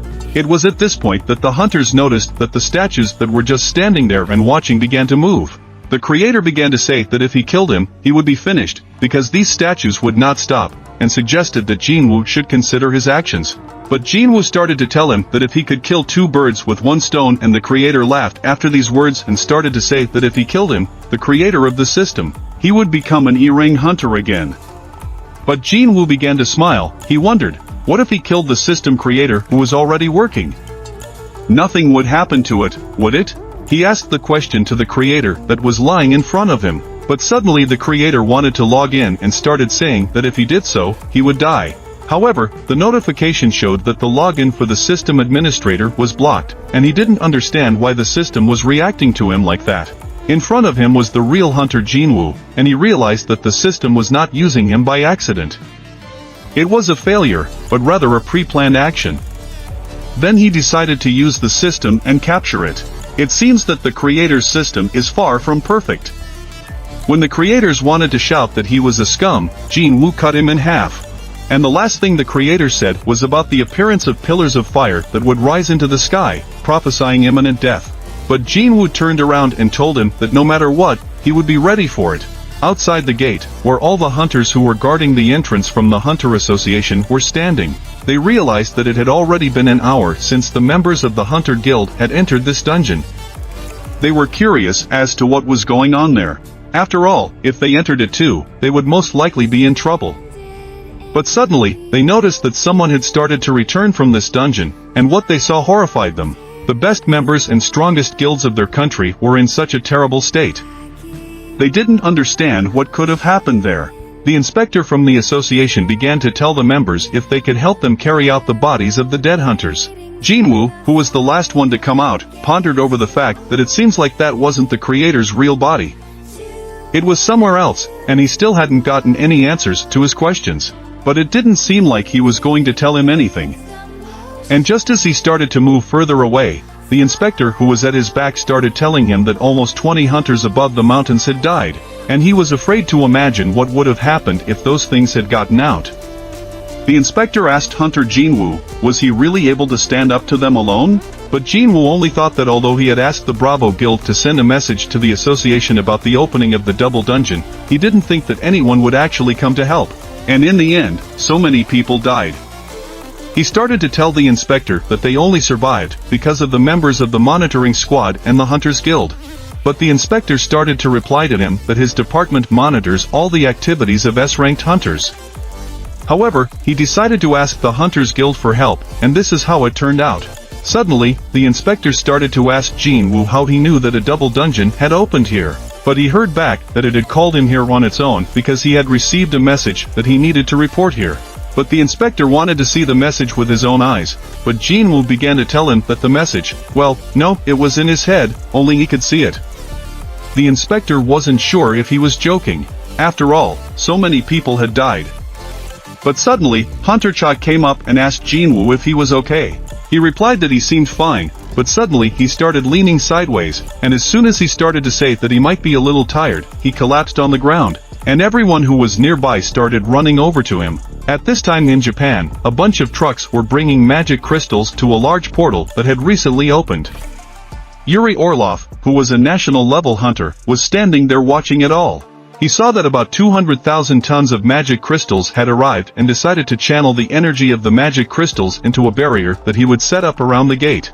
And after that he would suck out all the necessary mana himself. But suddenly Yuri Orlov noticed something strange, and it was not a barrier, but that it looked like someone was watching them. Suddenly he turned around and started shouting, "Who is he?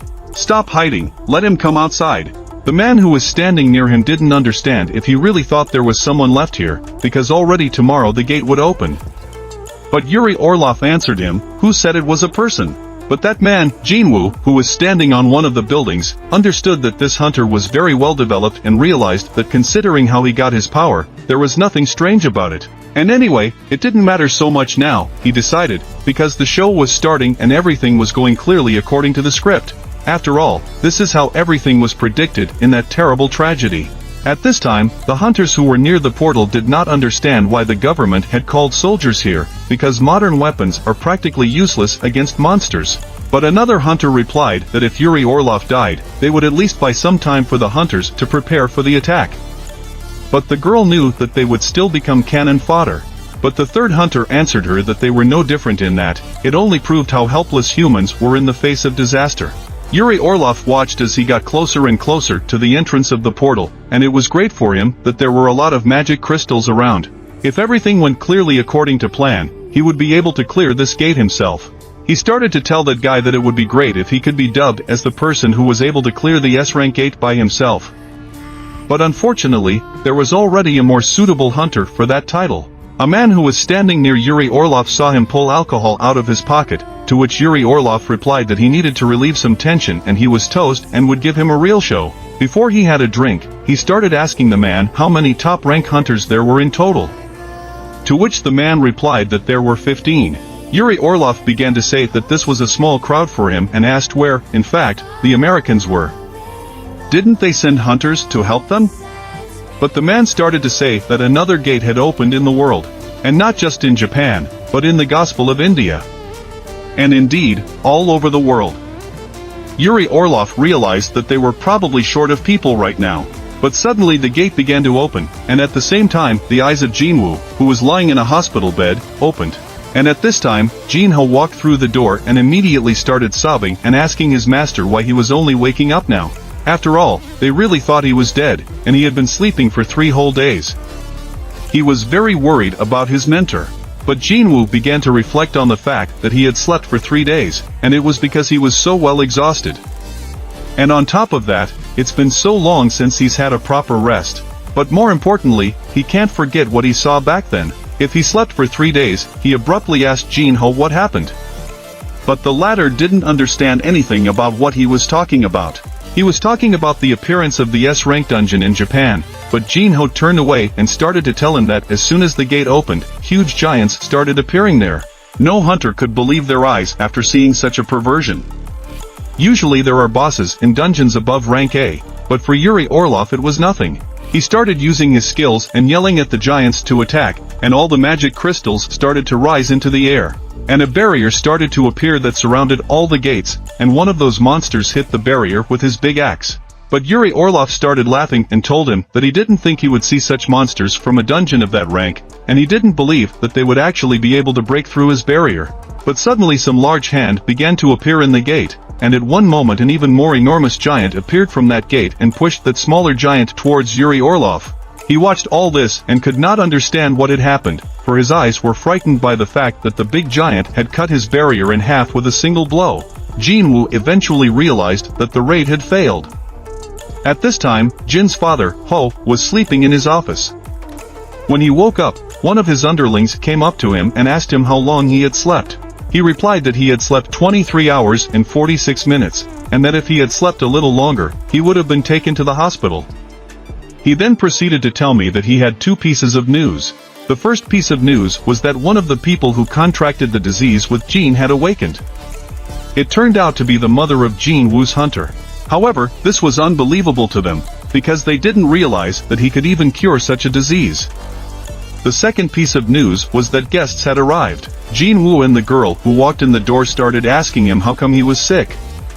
At this time in Japan, a huge giant grabbed the hunter Yuri Orlov and devoured him. The artillery that was on the ground and the people in tanks who were shooting at the giants that came out of the gate could do nothing to them.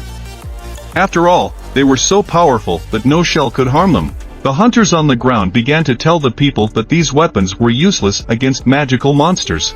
At that moment, Jin began to order his hunter friends to deal with those who came out of the portal, and all together they pounced on one of the giants. The katana girl flew and realized that she needed to deprive this monster of its sight. But suddenly this monster noticed them and swung his big axe. The hunters realized that for his size, he moves pretty fast and he's pretty damn strong.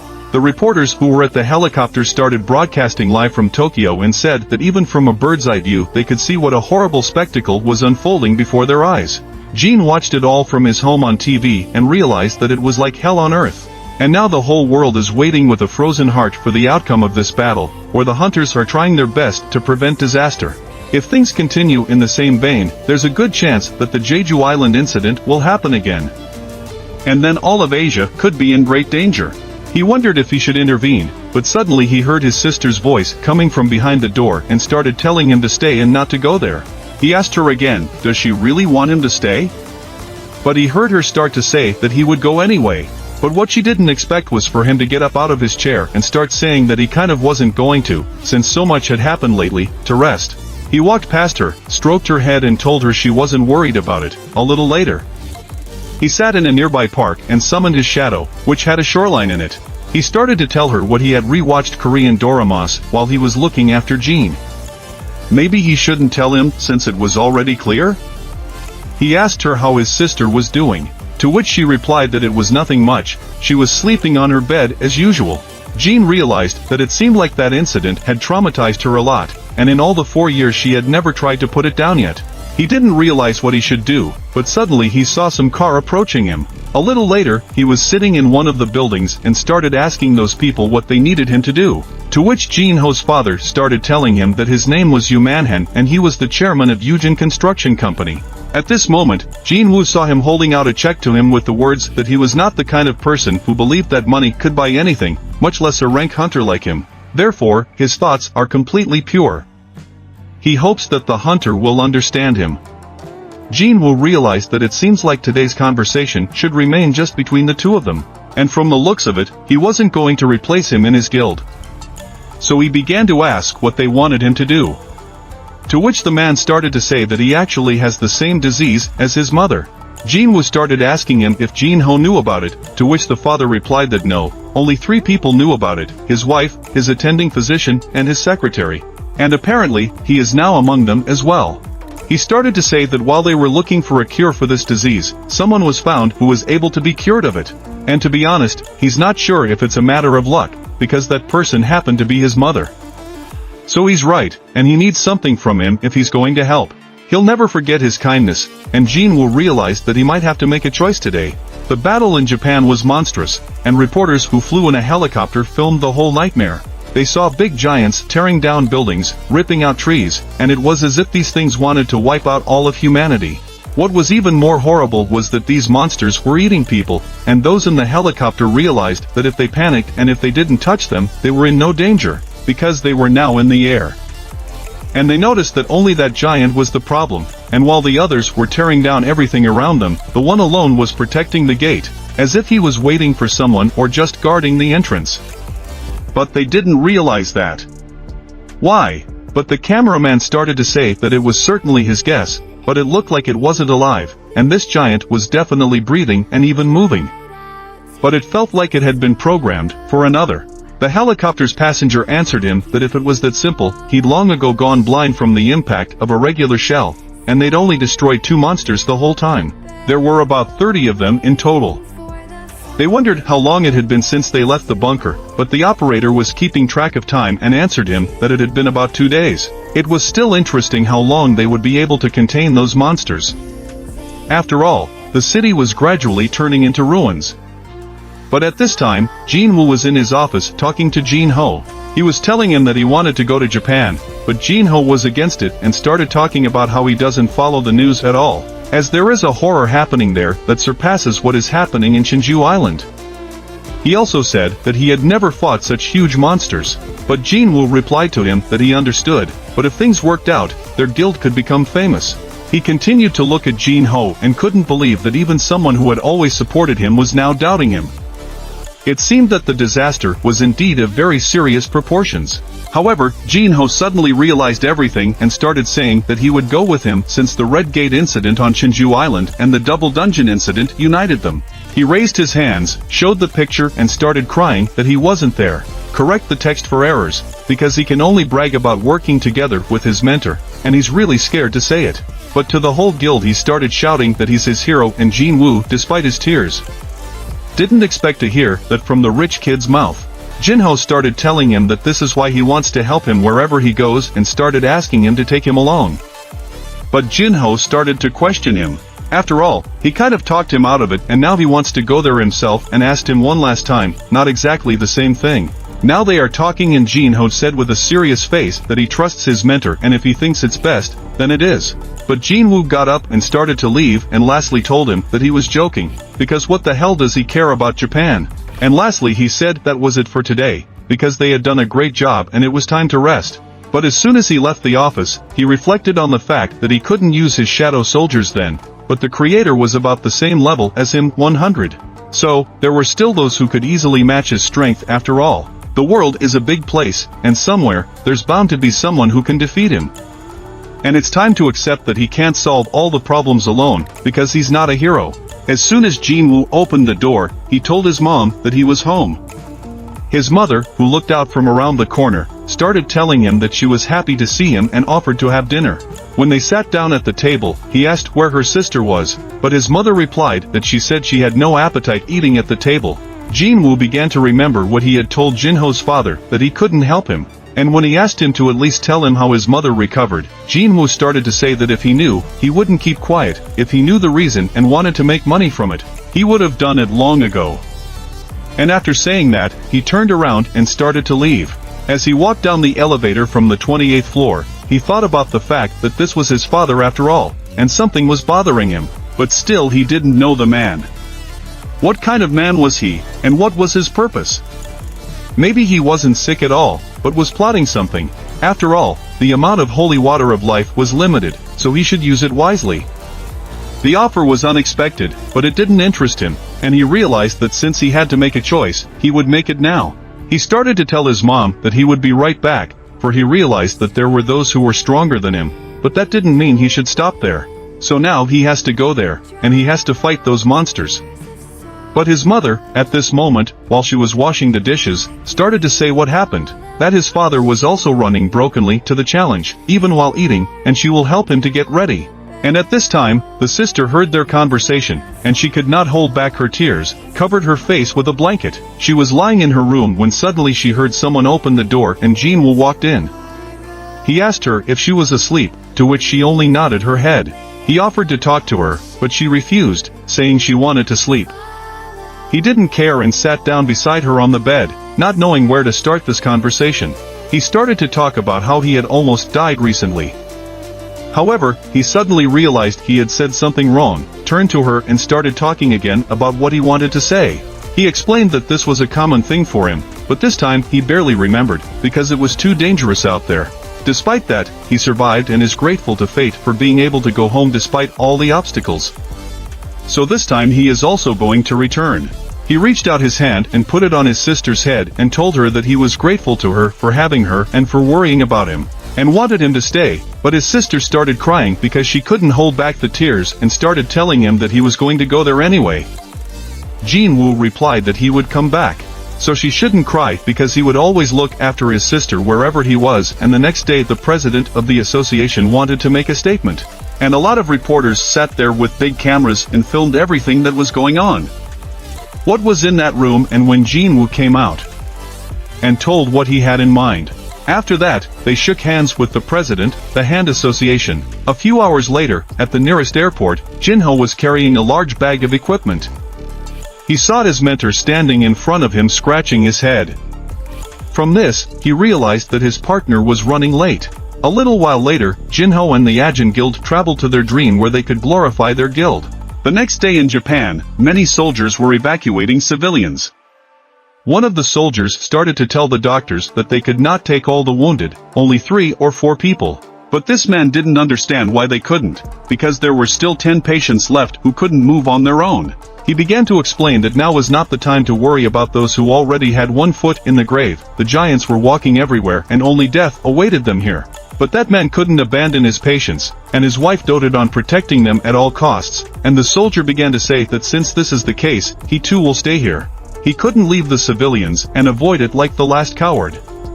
He wanted to shelter all the wounded somewhere and then figure out what would happen next. But suddenly they saw huge giants starting to come out from around the corner of the house and devouring the soldiers, and everyone started shooting at them. They didn't care about those bullets and they wanted to swat them like ants. That soldier wanted to drag the doctor away with him, but suddenly some huge shadow hit one of the giants with all its strength, from which it began to fly away for several hundred meters and crushed with its fall all the houses that were in the area. The soldier raised his head and could not understand what had happened. As soon as he raised his head, he saw in front of him that a shadowy soldier was standing in his place, and he was so huge that his height could match the giants that the soldiers were killing. He couldn't understand what was going on, but suddenly he saw a guy walking past him, and the guy started telling him that it was dangerous here and we should get the other giant away from the hospital. At this time, rocks started falling from the building and flying straight at the citizens, but Jinho got there just in time and started covering the doctors with his big shield, telling them to pull themselves together as he would be evacuating them out of here. Jinho started to tell Jinwoo that he would help the fences and he should deal with all the monsters that are walking around nearby. As soon as Jinwoo heard this, he started giving orders to his shadow soldiers to immediately attack the giants that are walking around nearby. And as soon as his huge shadow soldier hit a large giant and knocked it to the ground, Jinwoo started to act and ran towards it. As soon as he jumped on his shadow soldier, he jumped even higher. With a swing of his blade, he sliced the giant in half. But at this time, the hunters in the eastern United States who were in the building began to say that they had learned that Jinwoo had gone to Japan. They heard that the lady had never been able to help him in any way. The other hunters sitting around the table began to say that death awaited him in Tokyo then. After all, everyone here was able to unleash their abilities thanks to that woman, and thus they should realize that usually a hunter has a limit. One of the guys started to say that he remembered that Jinwoo was so stubborn with his strength that he didn't even realize the whole situation. Did he really think that ants and giants were the same thing? A hunter who overestimates his strength is doomed to perish. And who knew the island would be his last? One of the hunters started putting his life on the line, thinking he would die on the first day, and another bet his house that he would die in 2 days. Then the guild leader said that he was betting all of the Seekers Guild buildings that he would come back alive. He would rather focus on the S-rank gate that had recently appeared in their territory, and as early as tomorrow, they should be opening up. I wonder how many of them will survive. One of the hunters thought about how this man knew how to ruin the mood, but the other hunter replied to give him a shove. He'd always been a jerk, but his head was brighter now in Japan than it was in America, which would be opening tomorrow, and realized it was going to be hot here too. The battle continued in Japan, and the city was plunged into chaos. After all, there were shadow soldiers fighting against huge giants, and the reporters who flew in a helicopter were filming the whole thing. Otherwise, it would be hard to believe the viewers if they were told what was going on. Recognized soldier hunter Jinwoo started attacking the giant, and now he is in their trap. The ants have caught the giant and are now devouring it. Meanwhile on the ground, a little girl was running away from one of the giants, and he was about to almost grab her. But suddenly a shadow appeared and cut off the hand of this giant. It was the commander-in-chief hunter Jinwoo, whose name was Igris. He saved that girl by taking her in his arms. But at that moment, another shadow appeared above that big giant. It was Iron, who flew straight at him. And with all his might he struck him on the head with his axe. As a result, the giant fell to the ground and stopped moving. The girl who was in the hands of the shadow soldier and Igris was very scared and watched as he went crazy standing on the dead soul of the giant. As soon as the shadow soldier saw this little girl, he began to smile, and immediately Igris stroked her head, thus showing that she was now safe. However, Jinwoo, who was standing nearby, watched as Iron, after leveling up, was having a blast and was doing a good job in spite of that. Suddenly, he noticed a soldier who approached him and started to thank him. But the hunter, Jinwoo, didn't know English and extended his hand to him, showing his big ring finger, and started to say to him, "You good, shave, soldier." The soldier was confused, but responded by saying thank you to the hunter for helping him. Jinwoo turned around and started telling his partner, Jinho, to start getting this soldier out of here and finish with the evacuation.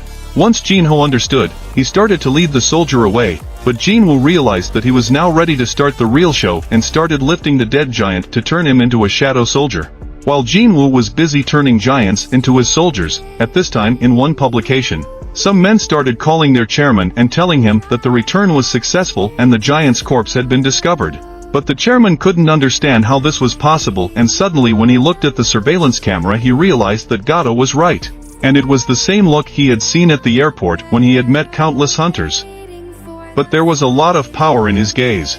Then, at the airport, he started talking and greeted the hunter who had come to help him and began to explain that they had this very urgent matter. He got straight to the point and began to say that the giants were now heading in their direction and they were asking him to take care of the defense of Osaka City. After all, he realized that no matter how strong this hunter was, he still wouldn't be able to stand up to all these giants. And while he would be busy defending, they would have time to negotiate with other countries. And then Jinwoo told him that he didn't want to do that. To which the chairman started to ask him that in that case, what does he plan to do? The chairman had been thinking about it all this time and realized that he was in all seriousness going to go up against all these giants alone. And what he's doing now, isn't that what he was originally supposed to do? At this time, Jinwoo was looking into the eyes of the huge giant he had turned into his shadow soldier. And since there were quite a few of them, and to avoid calling them by name, he decided to have them numbered 1, 2, 3, 4, and 5. But then General Bear came up and started saying that they had eliminated another enemy and he would be number 6. Jinwoo thought to himself that he should use deception and start building an army right away. He turned to his partner, Jinho, who was standing near the tent, and started to tell him to get ready and he would be back soon.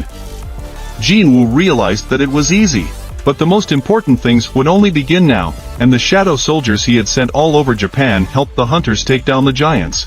Without the losing strategy of having enough mana, the giants, who had already had time to use up their strength in the meantime, couldn't field against his soldiers. However, the problem was that the appearance of this level 7 dungeon would be followed by other outbreaks. Because of this, in addition to the giants, other monsters also occupied the city, and one has to deal with both evacuation and defense at the same time. On the 7th day after the dungeon burst, at night, Jinwoo was walking along the road with his partner, Jinho. They highlighted the real ruins that were everywhere in this city. Suddenly, they met a girl hunter who asked that they had finally arrived. To which Jinwoo started to ask her why he hadn't noticed any other hunters here. She replied that as of now, there was no one else in Tokyo but her. And right now, it was impossible to even calculate the damage to their city, and the monsters had already scattered all over the country. 17 rank hunters, including him, 16 people, 6 Japanese, 2 Chinese, 3 from Canada, and 1 each from England and India were involved. 2 groups of 6 were formed from the survivors. Among the dead are Yuri Orlov, Hanzawa Gokiai, Fear and Lucas from Canada. This is the result of prolonged fights and the fact that the monsters acting alone are fewer in number, but each of them is a level higher than a Class A dungeon boss. Jinwoo realized that if 3 high-ranked ones had already died, there was no reason to think that the A-ranked ones would be able to defeat them. And they said that there were 13 individuals of the giants, and one of them was now moving through the sea towards China. The huntress started to say that there weren't enough people to mop up at least Japan, but thanks to Jinwoo, most of the giants were wiped out and the remaining one is now being dealt with by the hunters and his shadow soldiers. After saying that, Jinwoo realized and started to say that it turns out that the only one left was the one that was now right in front of them, the one guarding the gate. But suddenly, Jinwoo turned his attention to the burning city and began to think that it seemed like he had seen this somewhere before, but he didn't realize where, and there was no fire, but there was the same devastated city, like the devil's abode. If this was all intended by the system, what did the creator want to say with all this? After all, he was already dead and gone. And there was no way to know now if his body was even real, even if it was a hint of what was coming in the future. Jinwoo realized that he just needed to prevent all of this from happening. After all, that's what this power was given to him for, and he doesn't want to shake in front of an enemy he can't handle. That's why he's been searching for strength all this time. That's why he came here. And as soon as Jinwoo finished thinking, he started to speak. He realized that everyone was gathered, and now they could begin. The huntress started to say that the other hunters weren't done yet. To this, Jinwoo told her that no, everyone was done. And at that same moment, all the hunters finished fighting. The girl who was lying on one of the giants was sighing heavily, for she was very tired and it was pissing her off. But the other hunter began to tell her that if it was pissing her off, she should still be glad that it was over, and she should think more positively. She realized it herself, the fact that they had just spit and dealt with the giants they couldn't even lay a finger on. Now, as if nothing had happened, they were drowning in Tokyo. But she remained angry and pounded her fist against the ground, starting to tell her partner that they were telling them they were only good for cleaning.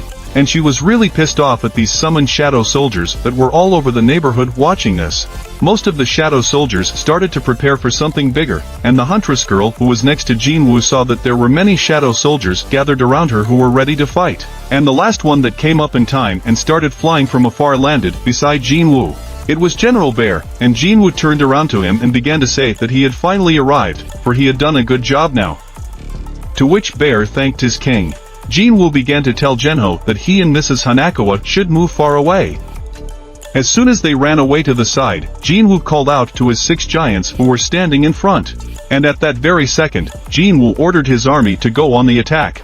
And the shouts of the shadow soldiers began to sound, as they rushed into battle, ready to destroy whoever would stand in their way. Hundreds of thousands of shadow soldiers began to run towards the portal, sharing the strongest giant, and Jinwoo's army, which was so large that half the city was plunged into darkness.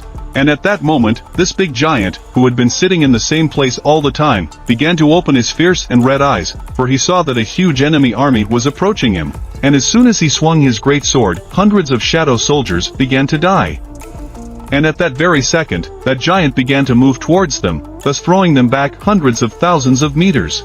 He seemed to cut through the shadow soldiers with his immense strength, and Jinwoo, who was watching this, realized that he simply had a terrifying power. After all, he was destroying as many as 100 enemies with a single strike, and yet he was still very huge. There was such magical power emanating from him that his first thought was to run away as soon as possible. And that was a problem, because Jinwoo didn't understand how to fight it at all. And there were only 2 ways to deal with it: run away, forget and move on, or get rid of it right now. After all, that big giant would scatter all the shadow soldiers with a single swing of his big sword. Well, no matter how much he fought back, the shadow soldiers were much bigger and the ant army that was near his foot started to devour him. But suddenly, he noticed it and lifted his foot up. By doing so, he threw all the sparrows back hundreds of meters. General Bear, who was standing beside Jinwoo, right now wanted to rush into this terrifying battle, but in Jinwoo's arms, Jinwoo stopped him. After all, he knew that it was still early, and while everything was predictable, he knew that he needed to hold Manu back. After all, it would take a lot more effort to find his weak spot. Jinwoo watched then as his shadow soldiers fought with all their might against that huge monster, and his mana very quickly began to evaporate. Jinwoo began to realize that the magic of that giant was surrounding him like an iron wall, and that was why he wasn't using himself as a defense, and that was why he was so confident. Jinwoo noticed during the battle that he did block once, and at that very moment, he ordered his dragon to act. They started to rise into the air and flew towards that big giant. As soon as they got close to it, Jinwoo ordered his general to go forward and wait